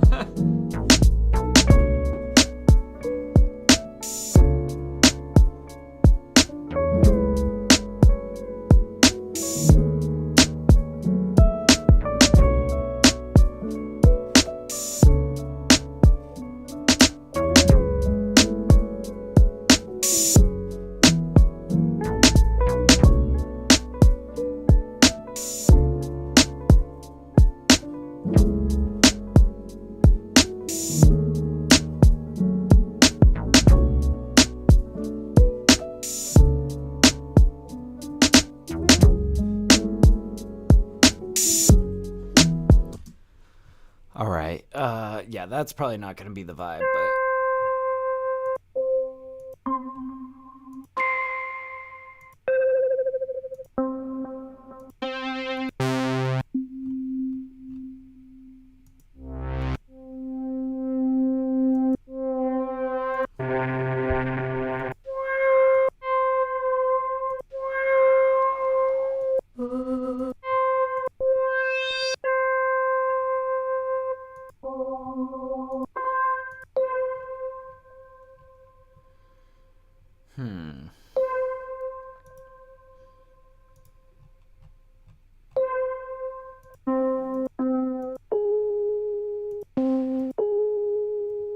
that could be a good one.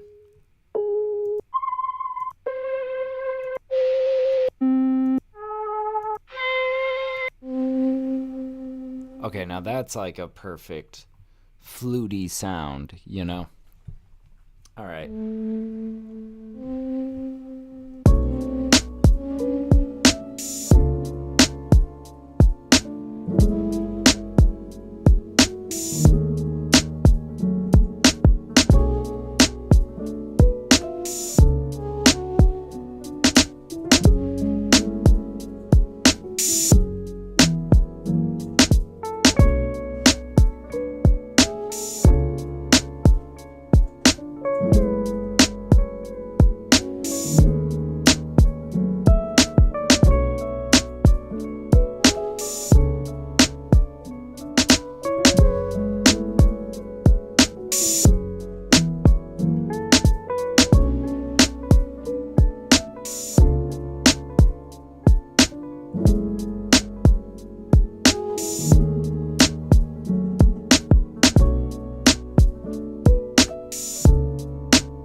Close.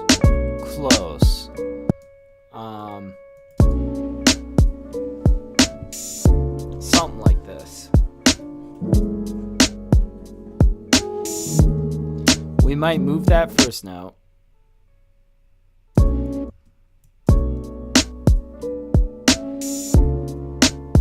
There we go.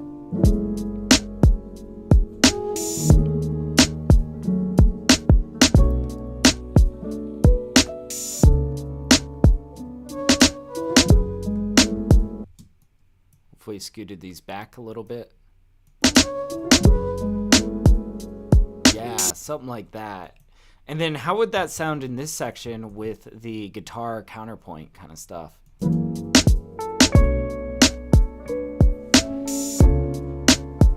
God, this is so beautiful.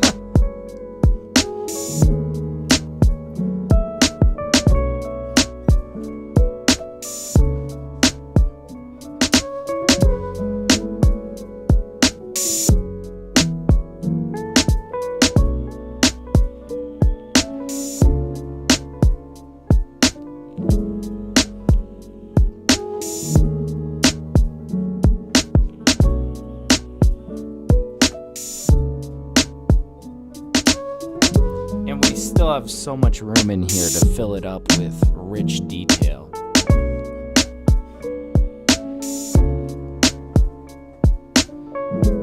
I would like to maybe get a live instrument in here. We should maybe go sifting through some assets. See if there's like something that could really like be kind of almost serve as a hook, you know? Even if it's just like a tiny little trumpet lick.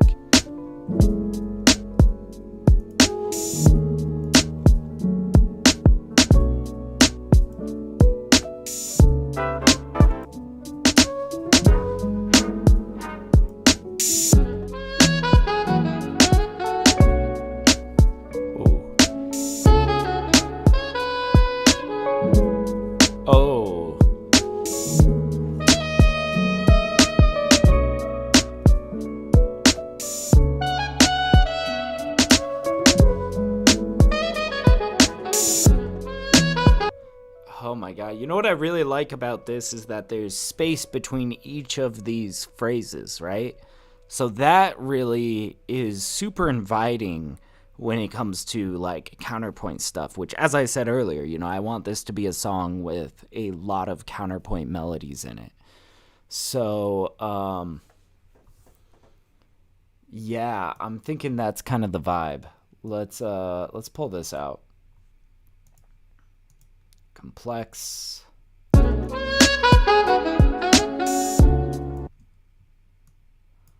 maybe put this off by one.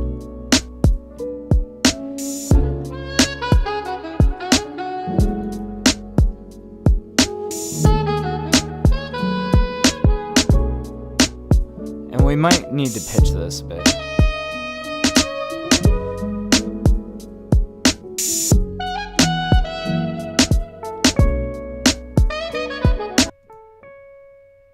So this is C sharp minor, we're in F sharp minor.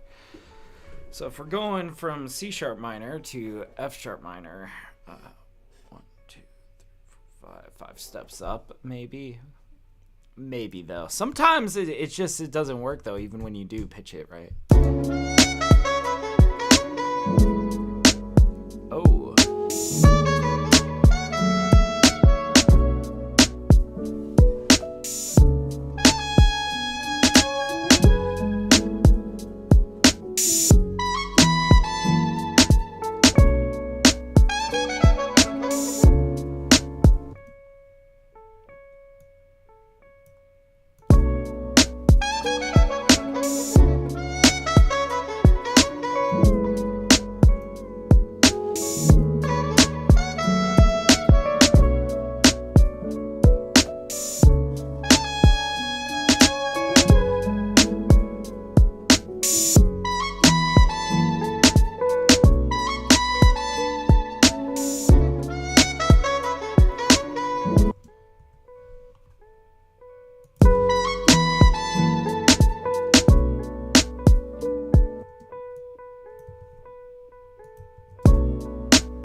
Not sure how I like this transition point. Yeah,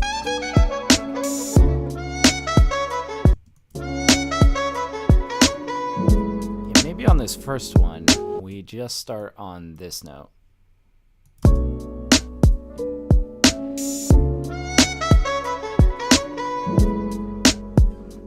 Oh man, this is gonna be such a great track.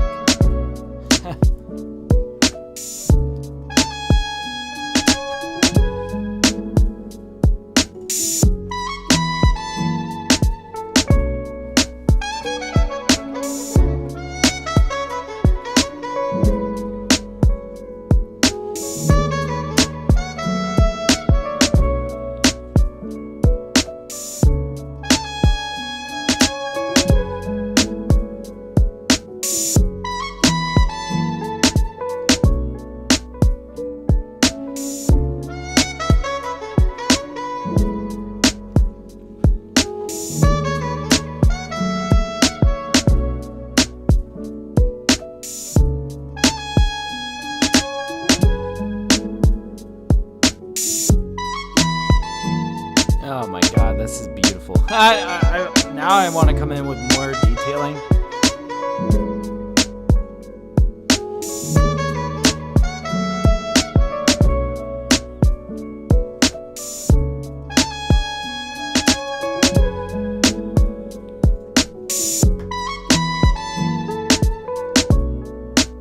Yeah. Oh my gosh.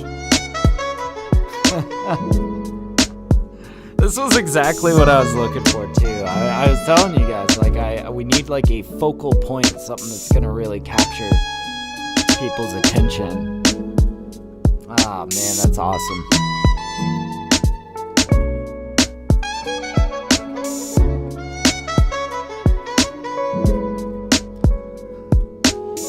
Kind of thinking I could pull out augmented mallets.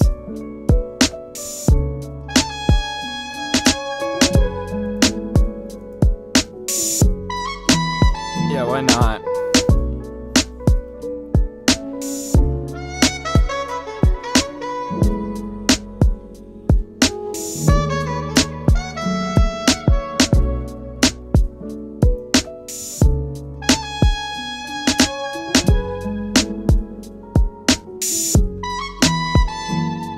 Subway piano.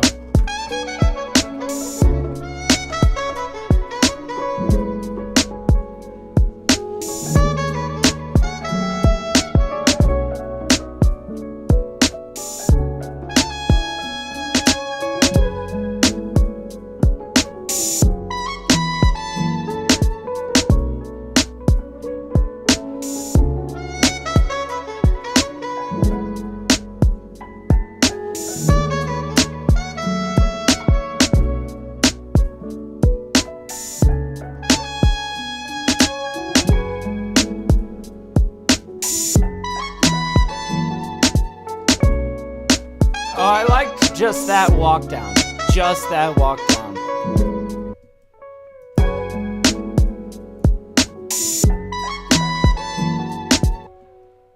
Oh my gosh. But what if we kind of messed with moving this around?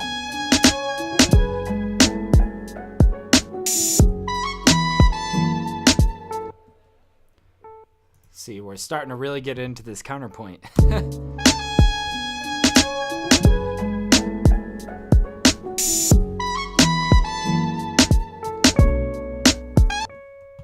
Let's get a little bit of delay going on here. Yeah, we're gonna have a lot of delay elements in this one. It should sound great though.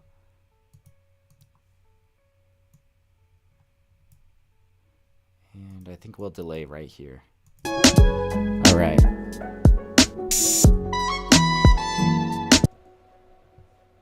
I don't know though, these are so like mistimed.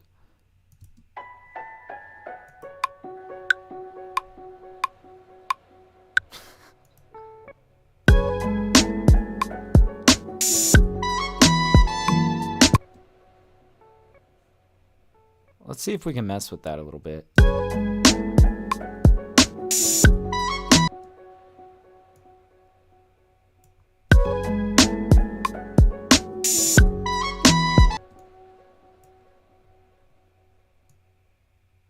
We kind of scooted these back a bit like this. Not quite.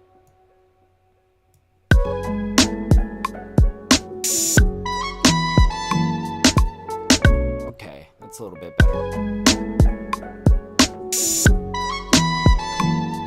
And in fact, I do kind of like it leaning a little bit more on the back of the beat. So let's see how that feels. Just kind of scooting this a little bit more back.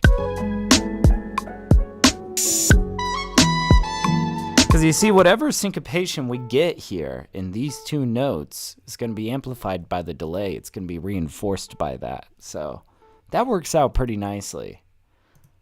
All right, let's hear this.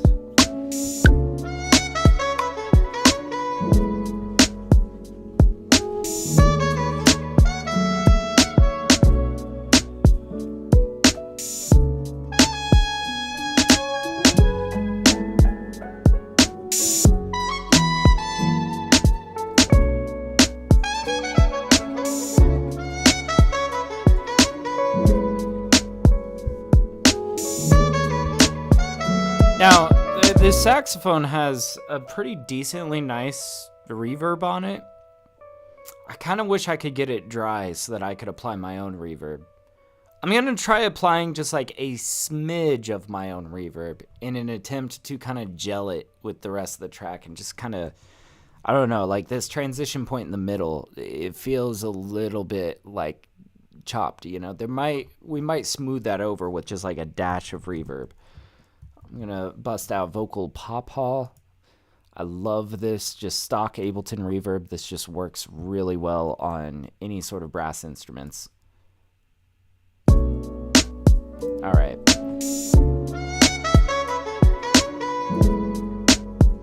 Yeah, okay.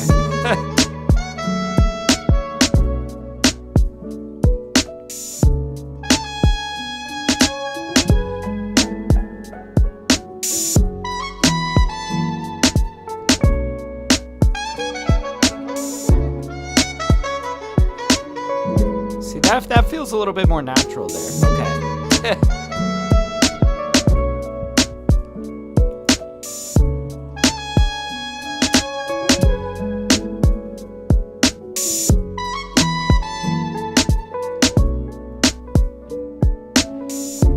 Okay.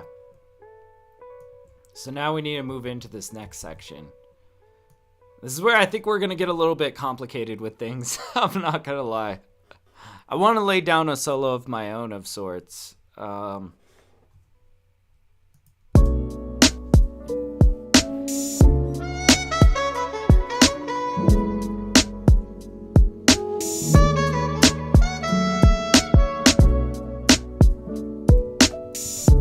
think we'll keep this guitar part going.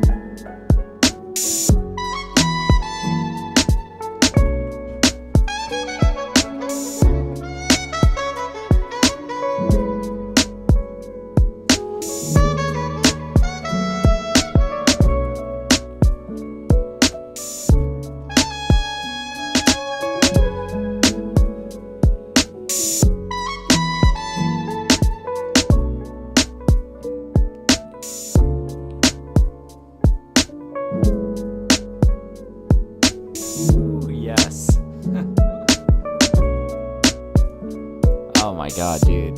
This is awesome.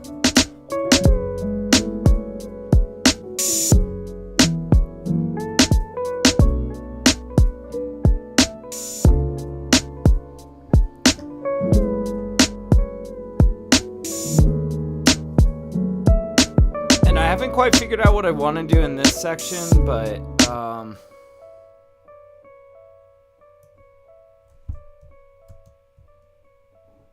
I think what we're gonna do over here,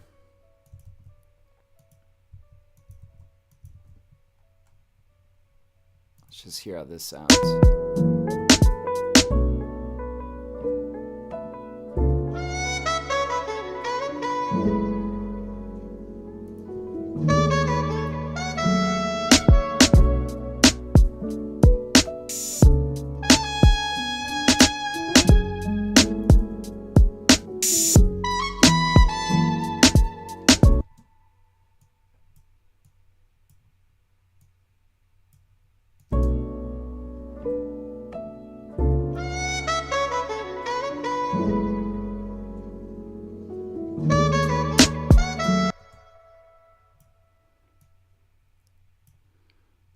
And let's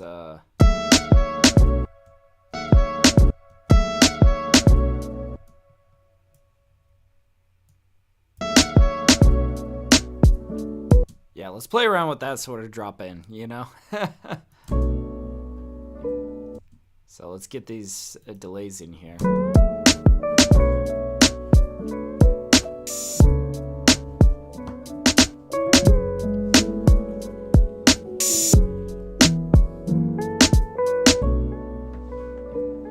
I think it needs to hit that last note.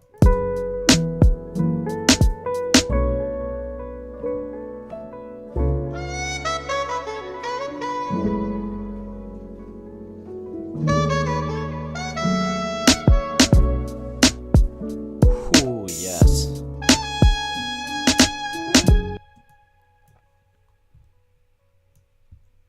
And I think for this, we're going to just bring them back in with all of this stuff. So let's hear it with all the bells and whistles. This is kind of our hook section, for lack of a better term, you know? There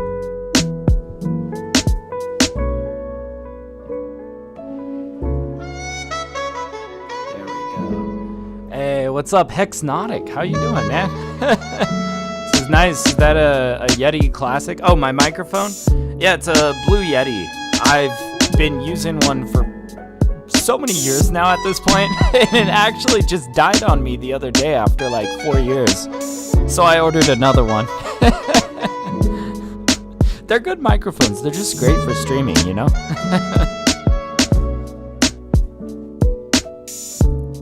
Woo, man, that's awesome.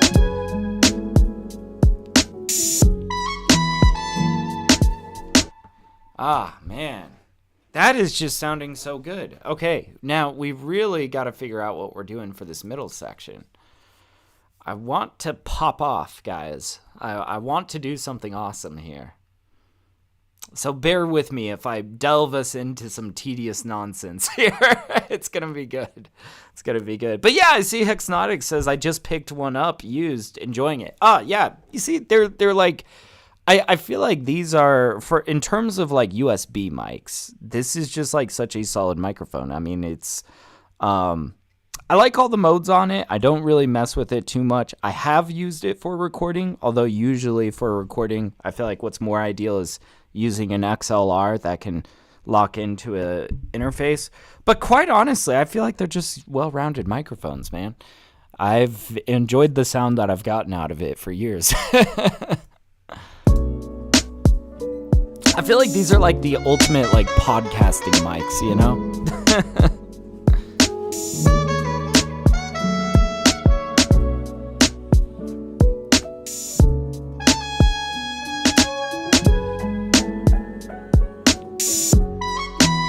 All right.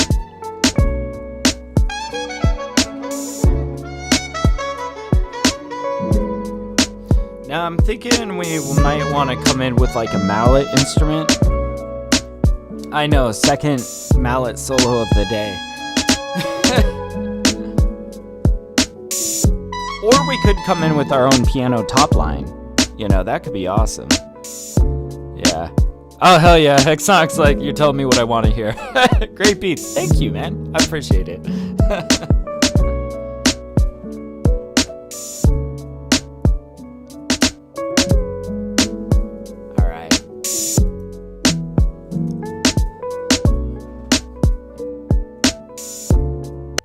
Okay, so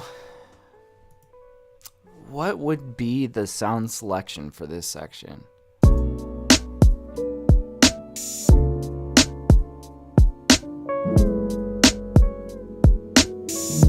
I could choose a piano that would fit with what's going on the chords down here. I feel like I could get a lot more lively though with something like marimba or Celeste.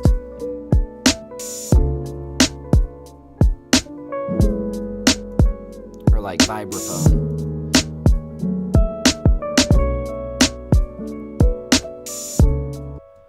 All right. Let's just get in with it. I think I'll start off by pulling out BBC Symphony Orchestra and messing around with their Celeste a little bit. Could be a good sound selection. Good vibe for this track. Celeste.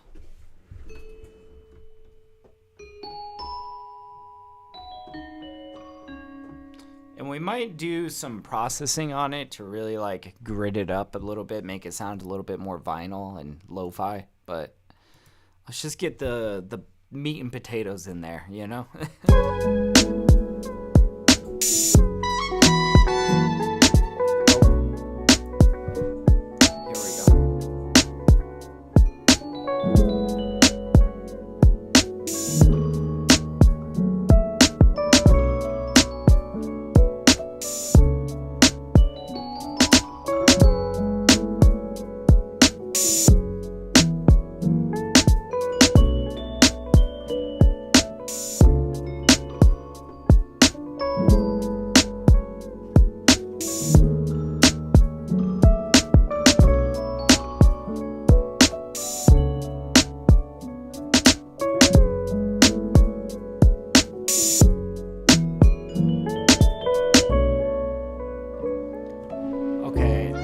most of that was dog shit, but there's a few sections in here that I want to like just have a listen to again, maybe salvage and save some stuff, you know?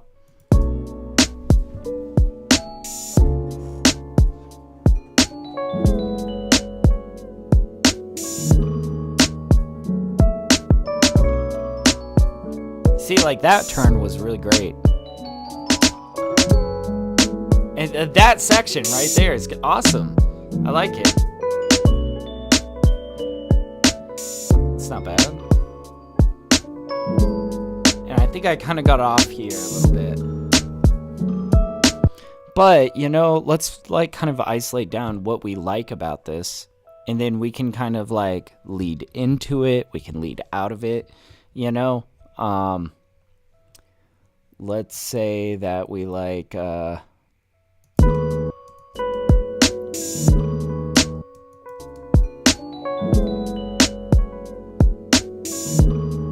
See, I like these three notes right here, and then this pretty much all the way through here.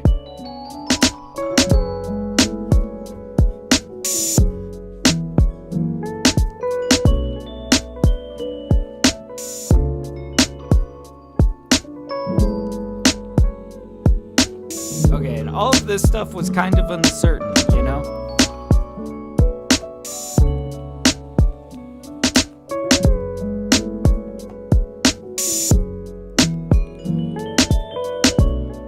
Pretty dog shit after that, right? All right, so we've kind of isolated down what we liked about this. Now we're going to try to lead into it and lead out of it. I've already got kind of a bit of an idea of how I might want to lead out of it. It's going to involve some delay, which makes me think I'm going to want to record my lead ins and lead outs maybe in a separate track. Let's go ahead and do the delay idea and just see how it sounds. So I'm just grabbing Ableton's stock delay plugin right here. We're going to automate this to turn on, I think, just these last two notes. Yes. Okay. You see? Like, that's pretty slick. Ah, that's beautiful. All right. See, that's working out pretty nicely. That's kind of extending out our solo a little bit more. Let's hear kind of like what we're walking into.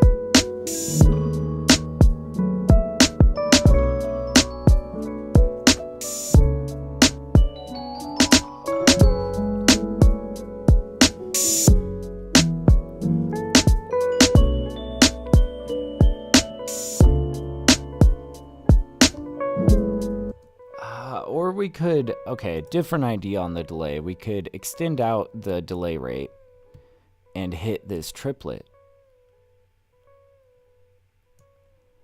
Bum, bum, bum, bum, bum, bum.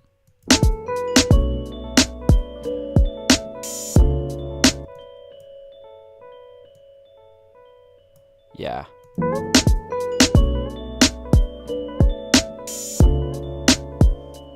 Oh, that's nice. Okay. All right, we're getting places. All right, so now, let's get this loaded in another track. Let's get rid of this delay.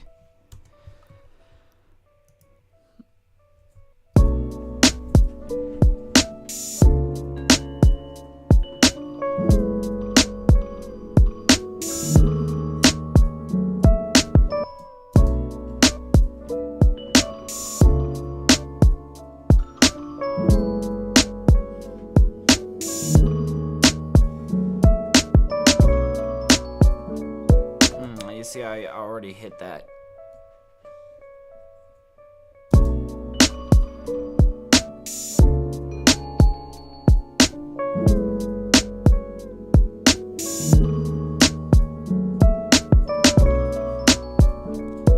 Okay, so we had like two rolls that I think we're gonna want to hit. You see, I just kind of like, you know, lightly dotted these in, just kind of indicating to myself that I want a roll there, right?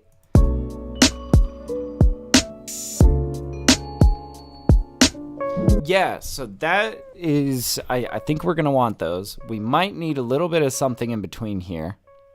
But you see, just like one step at a time. I think that it's kind of important when you're doing like this jazz kind of stuff to really slow down. Think about how you want it to sound, you know? So I think, yeah, we're going to slide that back a little bit.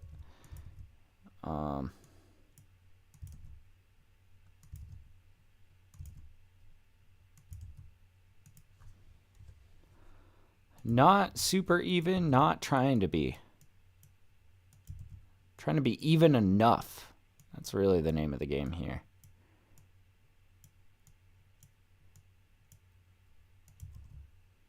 Just giving ourselves a good spread. I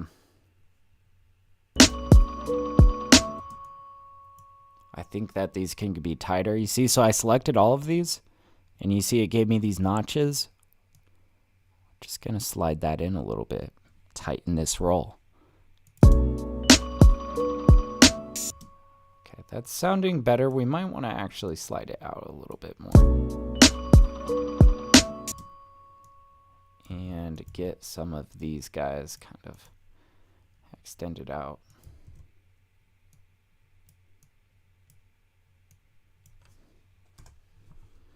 Now, velocity really plays a big game. So I'm thinking we'll hit medium kind of velocity on this first note, big velocity on the head of this roll, immediately dropping down. Immediately just falls to the floor. It's going to crescendo out of nothing. Now we got to choose a hand that is going to be the kind of heavier hand, you know? We'll say every other. So like this. We'll kind of keep it moving slightly upwards, but we're going to save most of our momentum till the end of the crescendo. In fact, we might kind of go down a little bit right here. Yeah, let's go all the way down and then really starkly back up.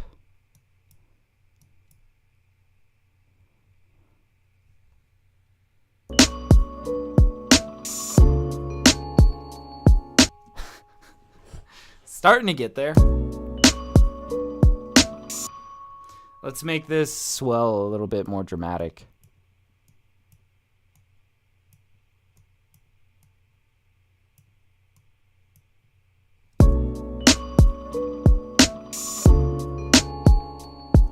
Yes.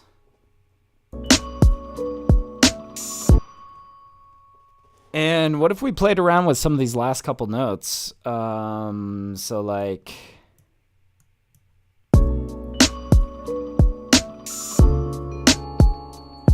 yeah, okay.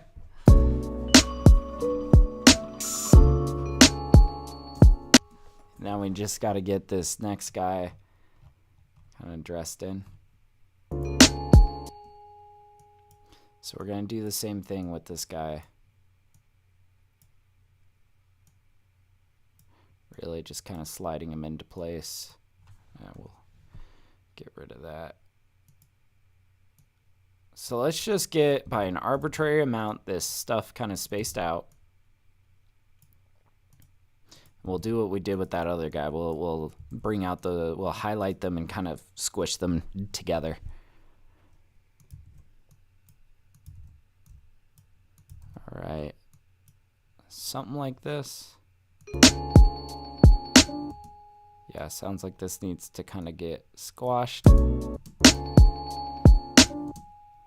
See how just like the rate of things feel. Is it at a similar pace to our last roll?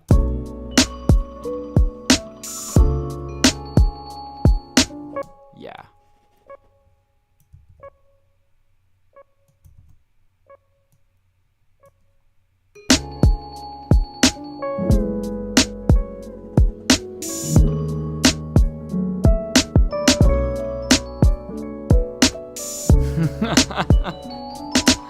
Oh, nice. Okay.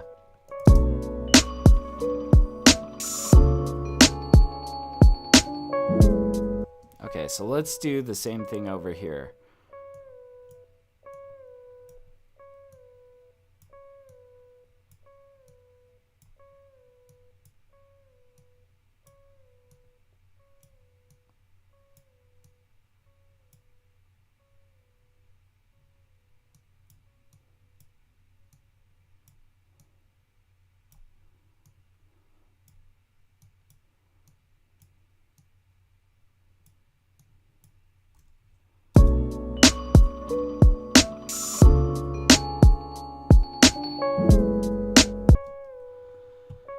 I think we're gonna need more notes here.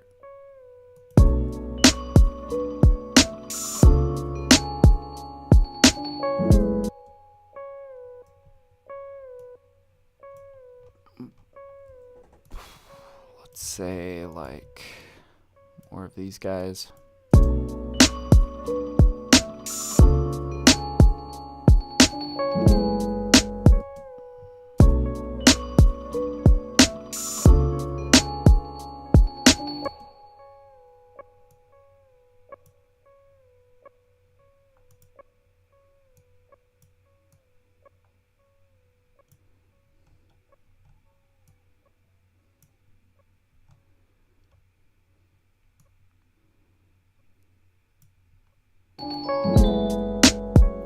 There we go.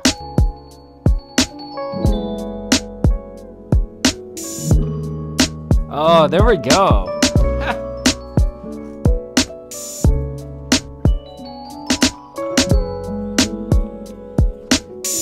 Dude, this is magical. This is awesome.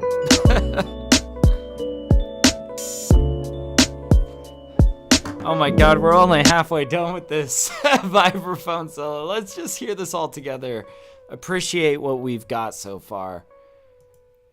Think about it, you know?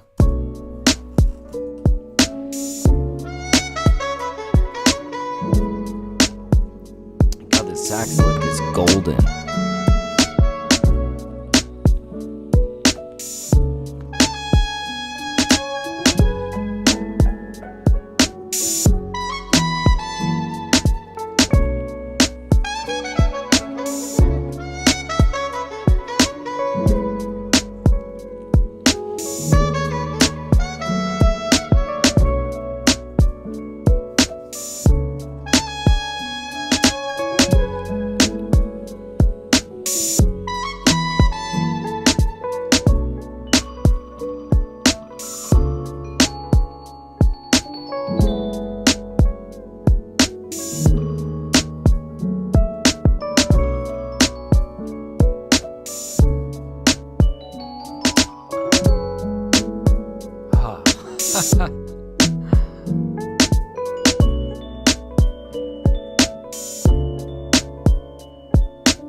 Okay, we'll probably be playing around with more delay details on the second half of this, which is gonna help us kind of fill out this solo a bit. But how do we feel about this bridge section that's coming up? Keeping it really simple, but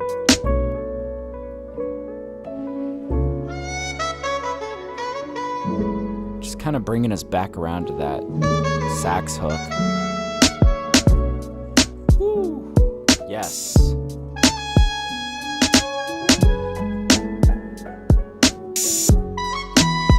And we might even start like delaying there, you know? Or I mean, fading. I feel like sometimes it's advantageous to kind of cut them off a little bit short, kind of leave them wanting more, you know? That's good.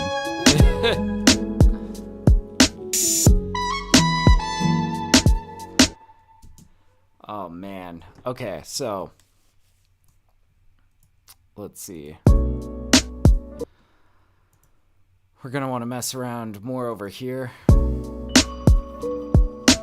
Let's record a little bit more.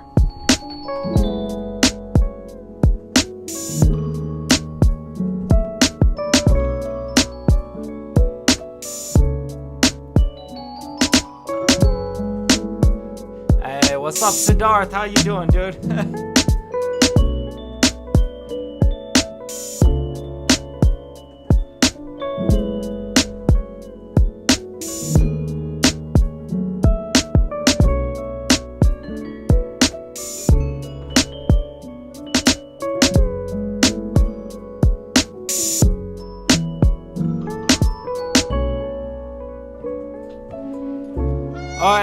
just like that last little turn.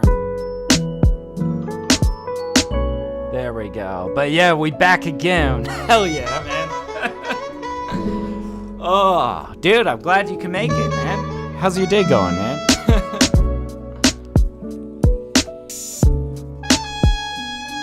Oh. Dude, that's coming together nice. All right.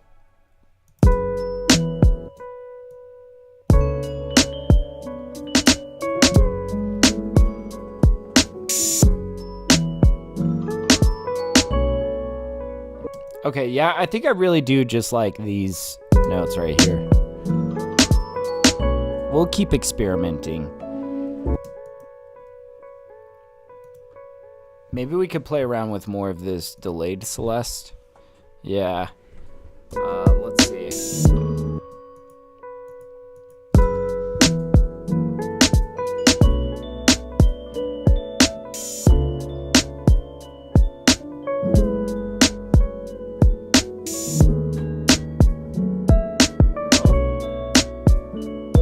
I don't know. I don't know about that.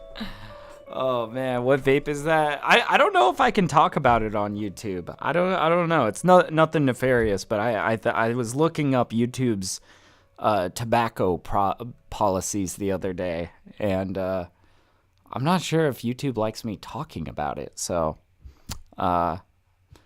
it's pineapple basically.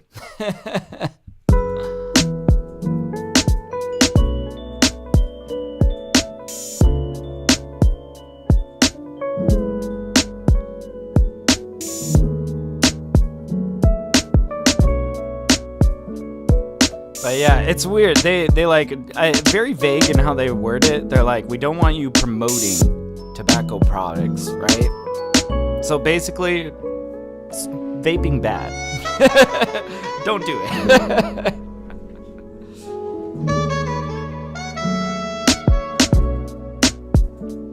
All right.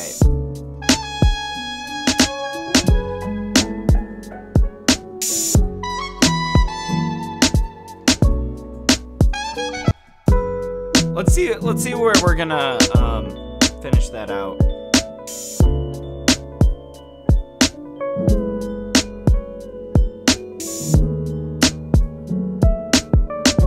Oh, I just like those two notes right there.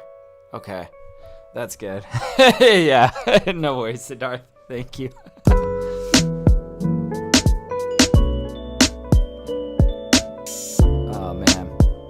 Yeah, he says, bro, I like how you flip and play around with the trumpets. It's so soulful. Thank you, man. Thank you. Yeah, honestly, this saxophone, I didn't really like do too much to it. This was just like a really nice lick. But what was nice about this is the pacing of it kind of allowed for me to do a lot of like counterpoint sort of stuff. You know?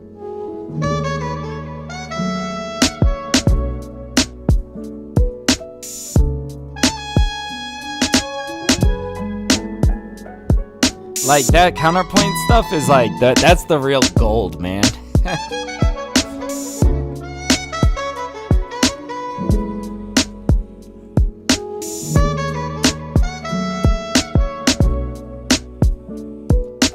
All right.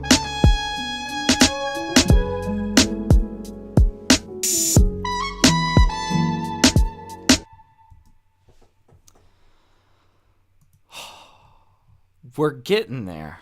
We are really getting there. I feel like, so we've really just got like the last half of this to go. And then we're going to have to figure out what we're doing intro wise. I think we can do all of that. We got about 30 minutes left. So, boy, I've really taken my time on this, but I feel like it's kind of important. I'll be real with you guys. I have not been able to get much production time outside of the Saturday and Thursday hookups, you know? I've just been so booked lately. Really, and I think the biggest bottleneck for me has been mixing. I've got so many EPs and a full-length album on the way. that I've just been super busy mixing, and on top of that, I've got mix clients that have been booking me up, which I love that. I love that. It helps me rest easy knowing that I'm going to be able to afford food this month. So, it's good. I've just been so busy, though. I feel like the only real production time I've been getting in lately has been live on stream. So I'm like making it count. We're taking our time on this beat, making sure that it is going to be immaculate.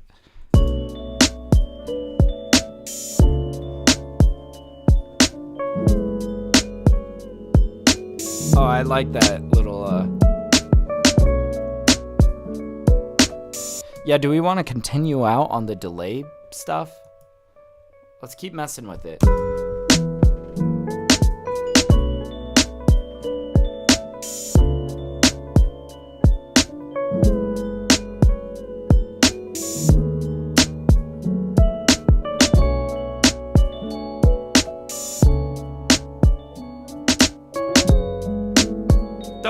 Those last two notes, not so much. But we were on some good shit there for a minute.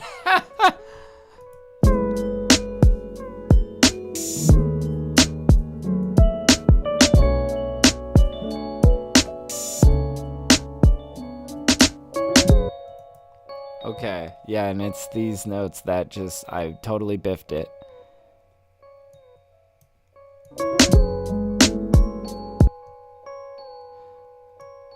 What if, instead, I go up like this and I move them over by 1.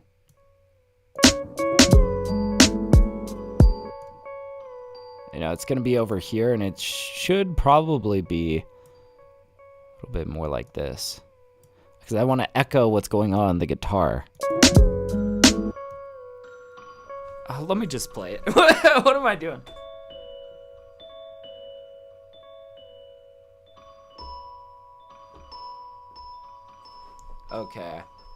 Okay, I see what we're doing here. So we are going to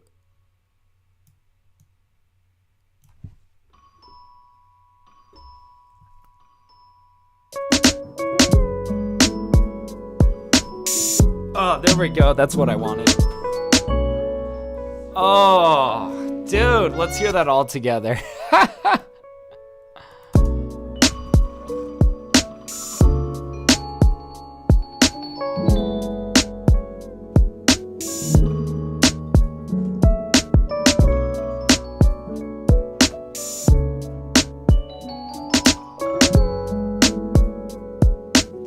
God damn, that's awesome.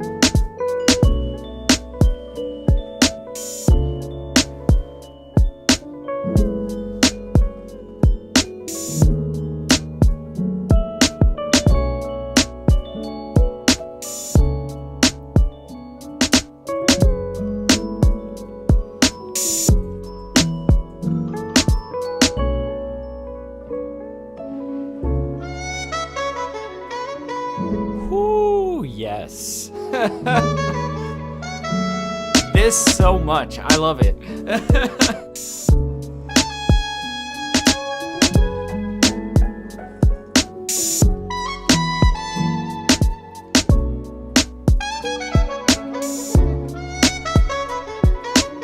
All right.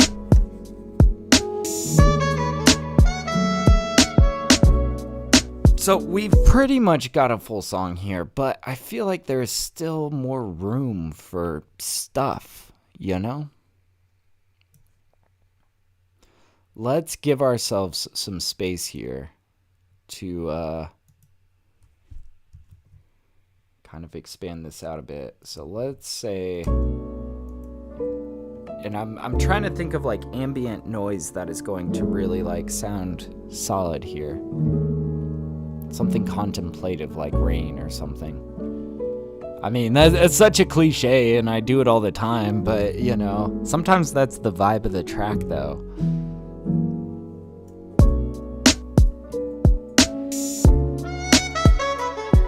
Maybe some birds, I don't know. Let's just start messing around with it.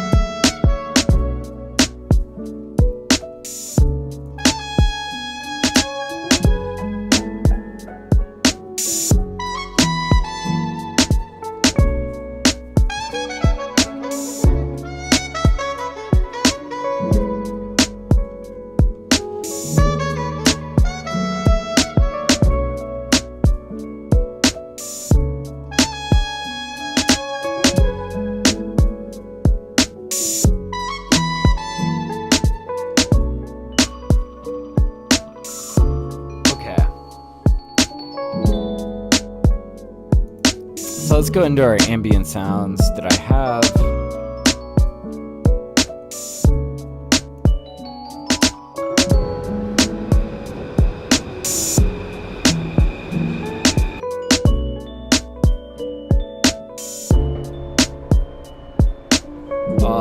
Little subway train.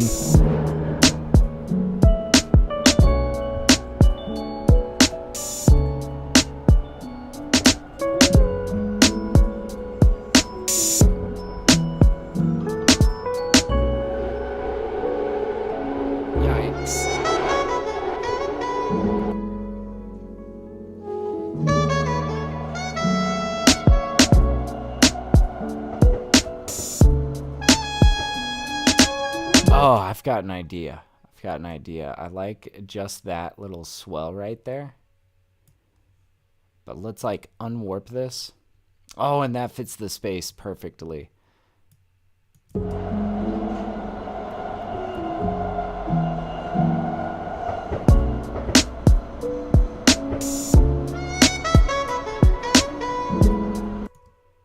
Okay, so we're starting to get places.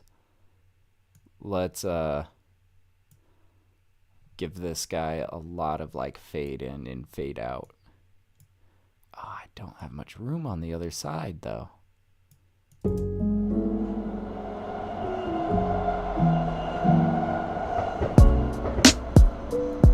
So I was kind of thinking like we could dress that in with like a lot of rich background kind of stuff.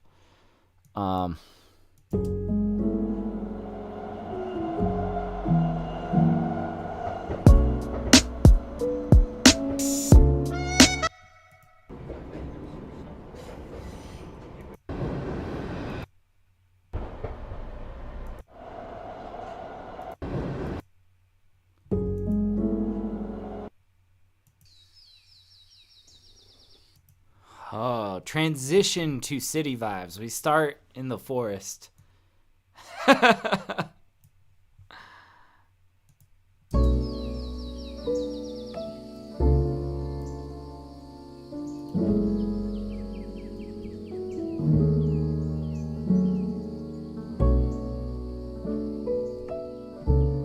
We could just like keep this very low key at the back.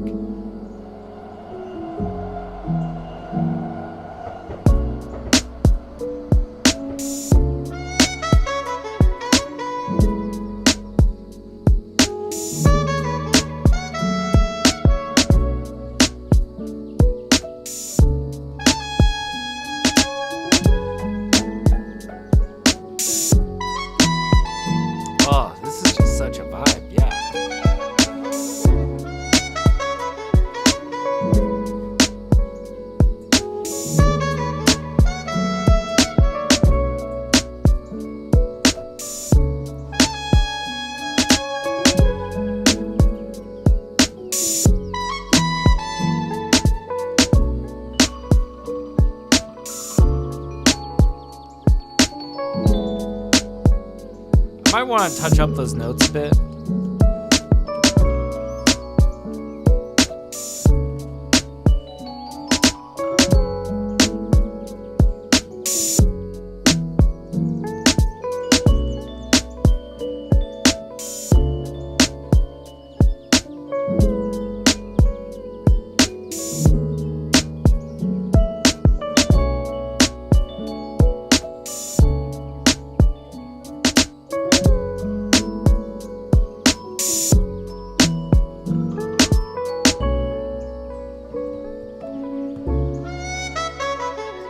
Yeah, I'm honestly kind of thinking we keep this in the background.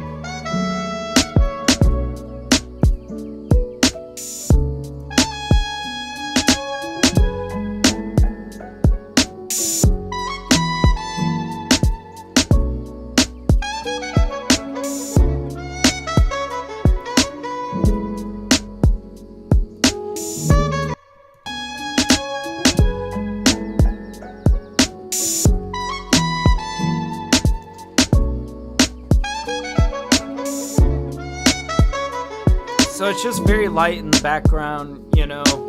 I'm not so sure about this subway idea anymore. It did feel pretty nice though, like this light subway.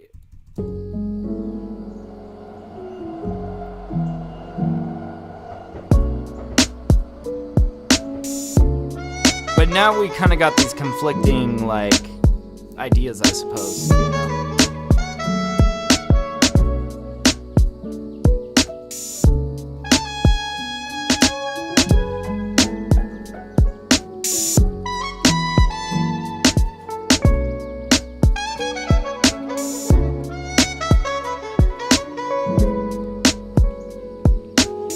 I'm thinking we're gonna want to keep these birds in the background. For the time being, let's get rid of this subway sound.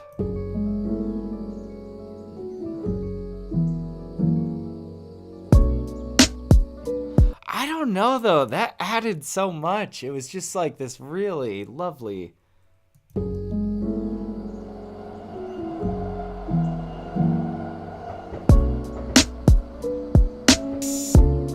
There are birds in a city, okay? There can be birds and a subway at the same time. It's not unheard of. I don't know, we'll think on it.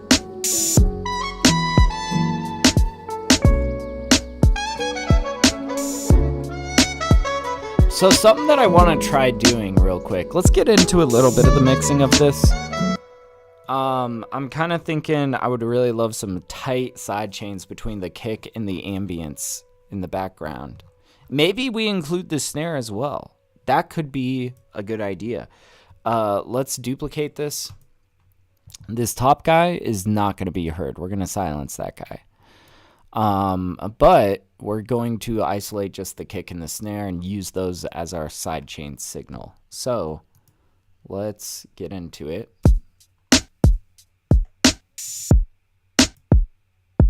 Okay, now we just got this. We could get rid of this LA2A to tighten it.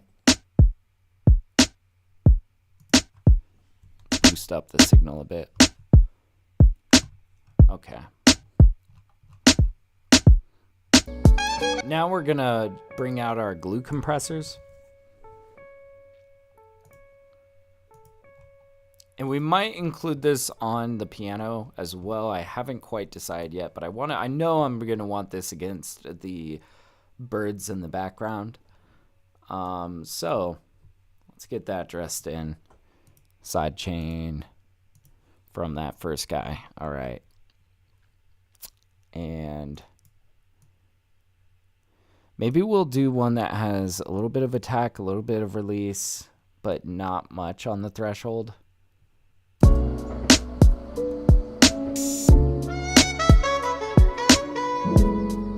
Let's turn up the forest so we can really hear this.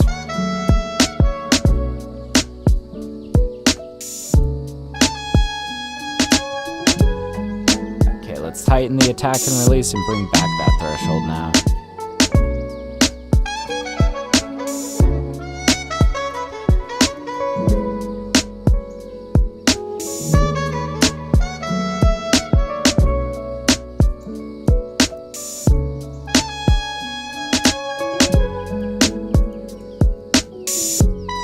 Curious, how would this sound on the piano?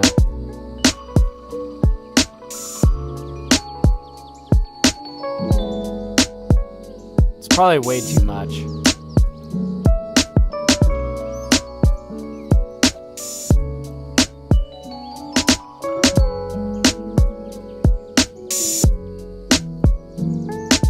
That feels good though.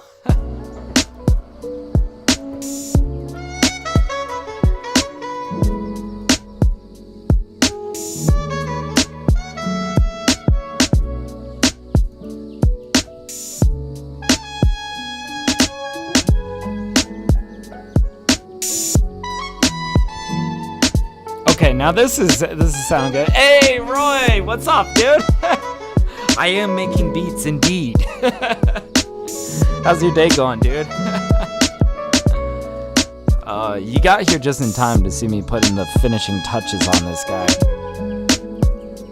Man. I'm not sure about all the side chaining, but I don't know, it's kind of a vibe.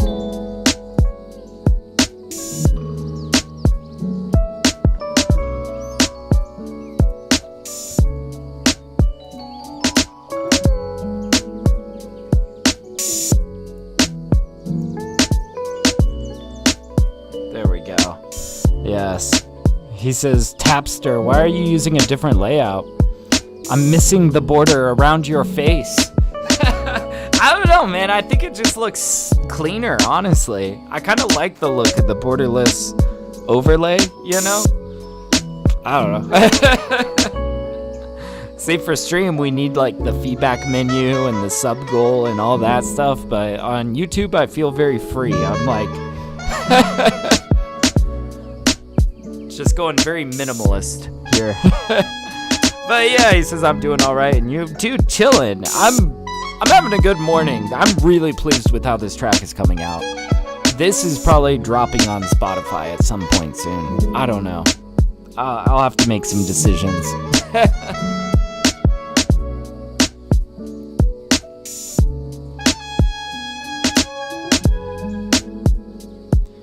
All right. Yeah, let's back it up here. And think about if there's any last minute details that we want to slip in here.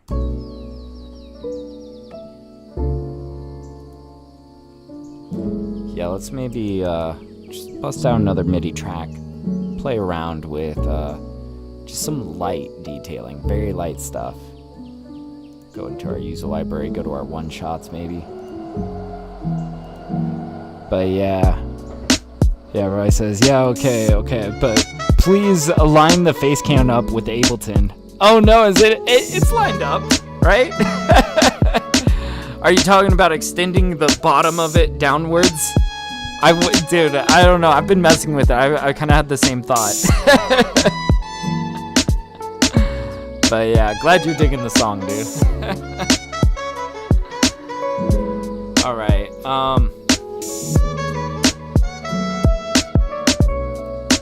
I'll tell you what I can do for you.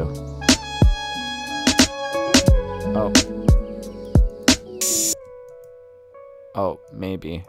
No, it's not gonna let me. Here we go. We can just slide this guy up. And, boop, there we go. Now I fit in here perfectly, man. It's just we can't use half the screen.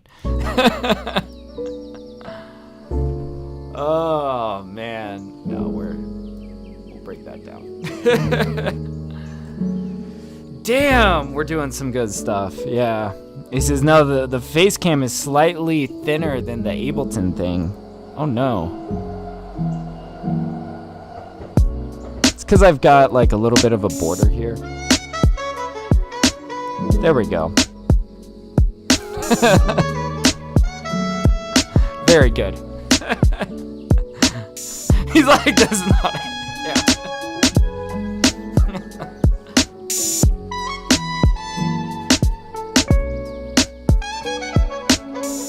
God, this is so soulful. Holy shit.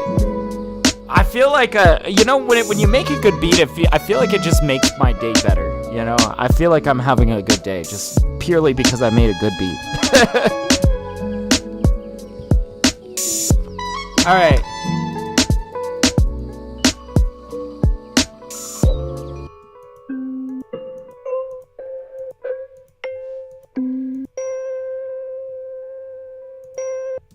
Ooh, maybe. I've got kind of a fun idea that we could mess with here. I don't think that this is gonna really like make or break this track, but it could be some fun additional like ear candy. I'm thinking this paired with a little bit of like Echo Boy.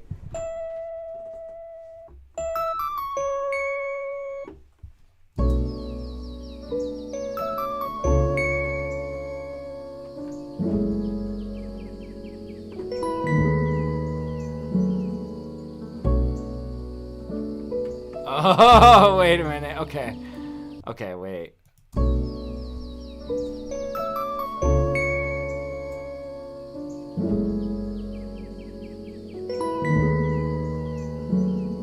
That's just such a fun transition. Oh, man, that's beautiful.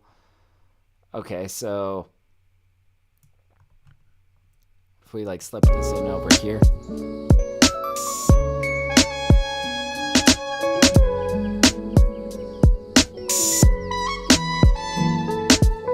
Oh, you see, little light detailing, you know? Hey, what's up, Matthew? How you doing, man? He's like RC20. You know, honestly.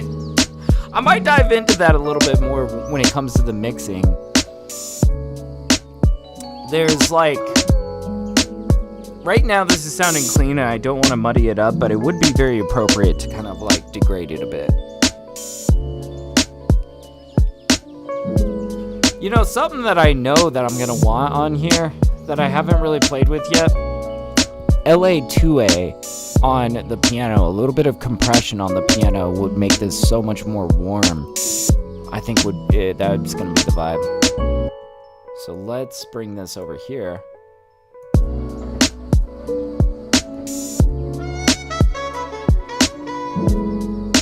Oh, that's actually almost perfect as it's set right here. I might bring this back a little bit.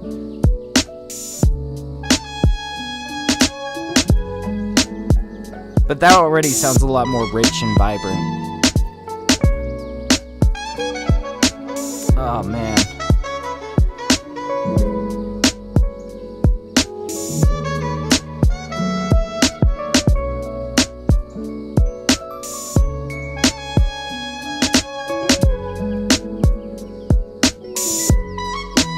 Okay, so yeah, I like this detailing. Now let's go bust out Echo Boy and see if there's like some fun sounds that we could get out of this. So I'm busting out Echo Boy by Sound Toys. Been really having fun with their plugins lately. All right, and yeah, let's see what we can do. Hey Matthew, thanks for the sub, man. I appreciate you.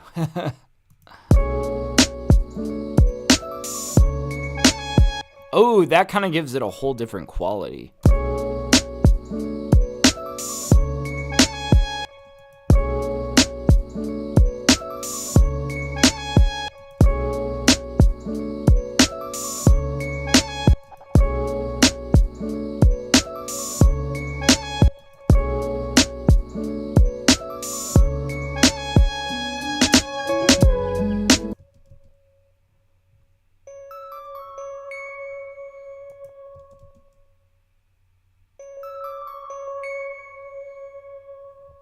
Oh, that's kind of nice.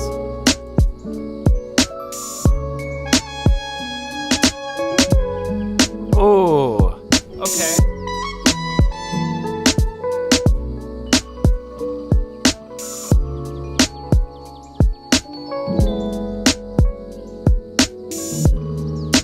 I might dial back some of the sidechain in this, you know? We'll see.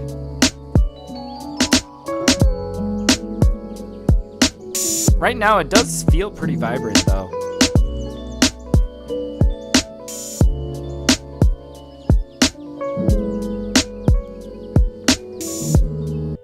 Let's see if there's anything else that we could introduce, like maybe in this section, counterpoint-wise.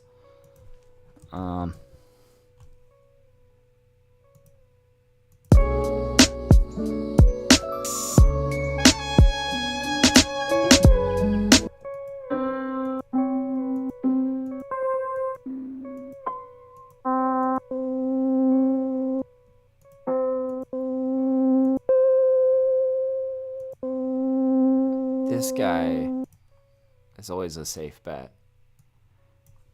Let's mess around with this guy a bit. And I might even throw some attack on there.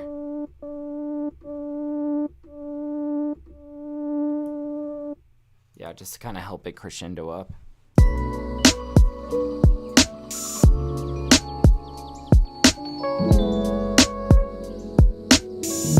Oh, that was interesting interaction with the guitar. It's super subtle, but listen to this.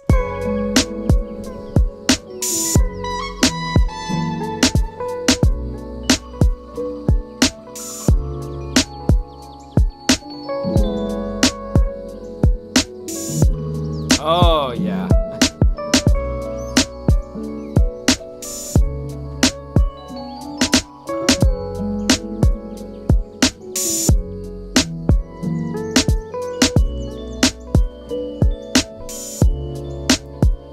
kind of touching some notes in here.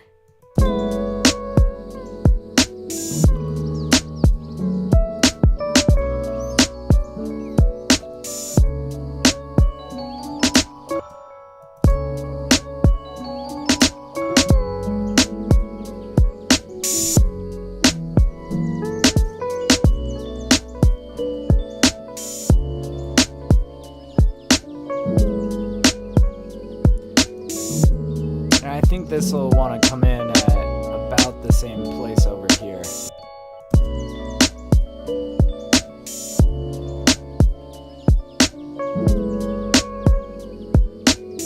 Yeah, just I like the way that interacts with that guitar part, you know?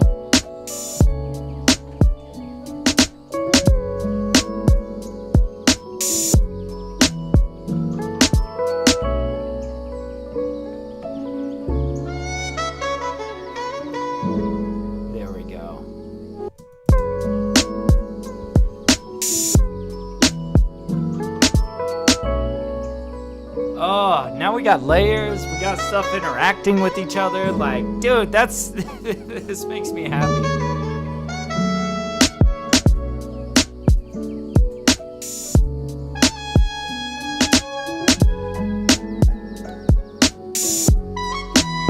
Alright, we gotta find a good place to, like, fade this.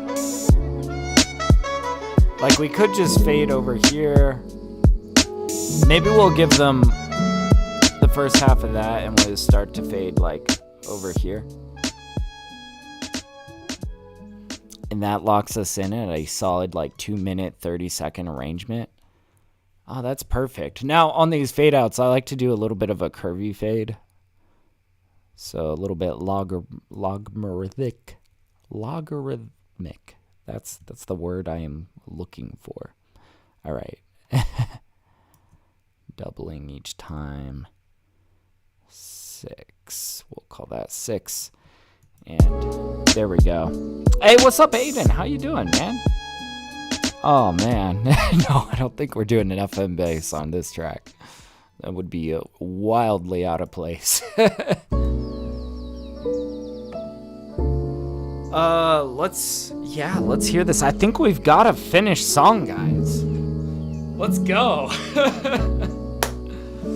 Dude, this is so beautiful. I'm so happy with this. Oh, let's hear this play out.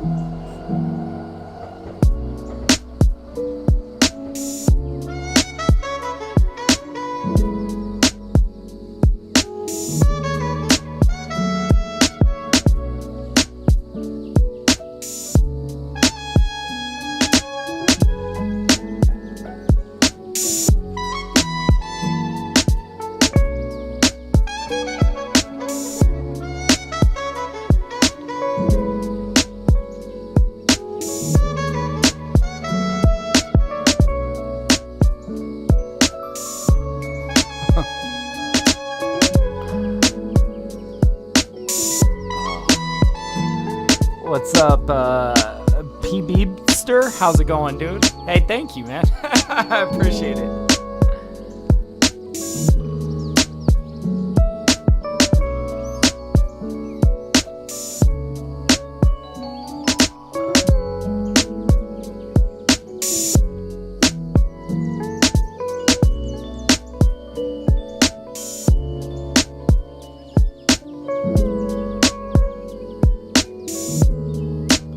God, I love how that delay interaction works, you know?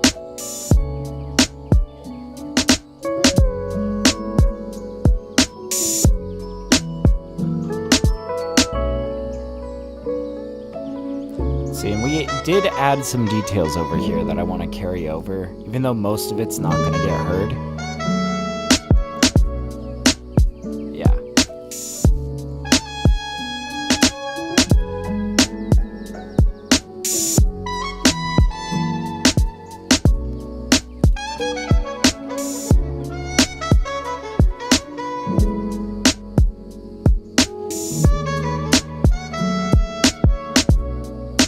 Oh, man. Dude. That is such a cool beat. All right, let's listen to it back and save it. I gotta save this. And then maybe we'll go take a look at that first track that I made today. It was like a breakbeat of sorts. It was very hip-hop, I tell you. I think we're on song 929. Let's see if it takes it. Looks like it.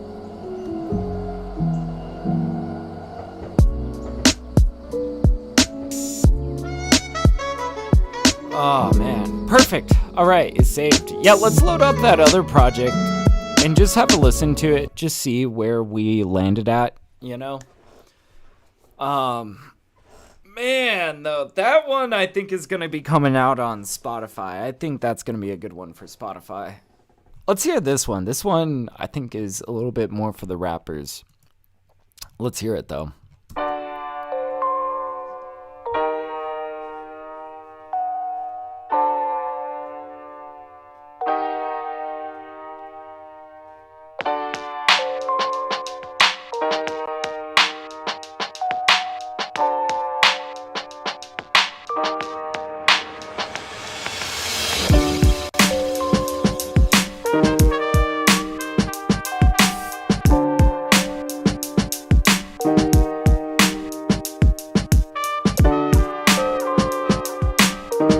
Definitely use some mixing work.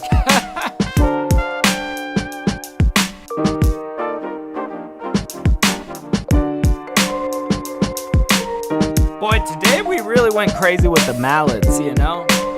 Yeah, that was good.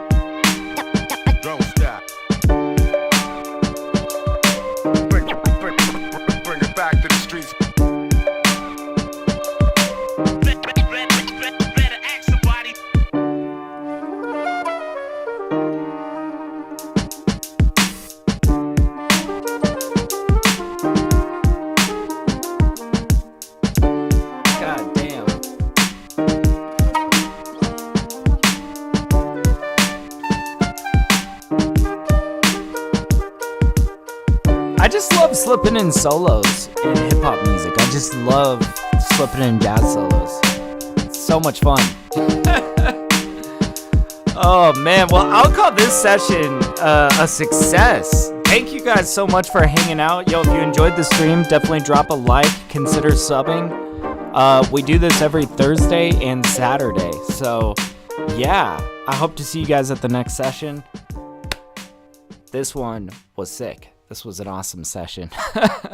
Alright, I'll be live on Twitch on Wednesday, just doing live feedback. If you guys want to shop your music by me, hear my thoughts on it. Come through the Twitch. Link is in the description. Join the Discord. We got beat battles and rap ciphers. You guys can go check out the beat battle submissions channel, the rap cipher submissions channel. All sorts of good stuff. Hell yeah. P-Beaster. I hope to see you there, man. All right. Thank you guys. I will see you guys next time. Peace.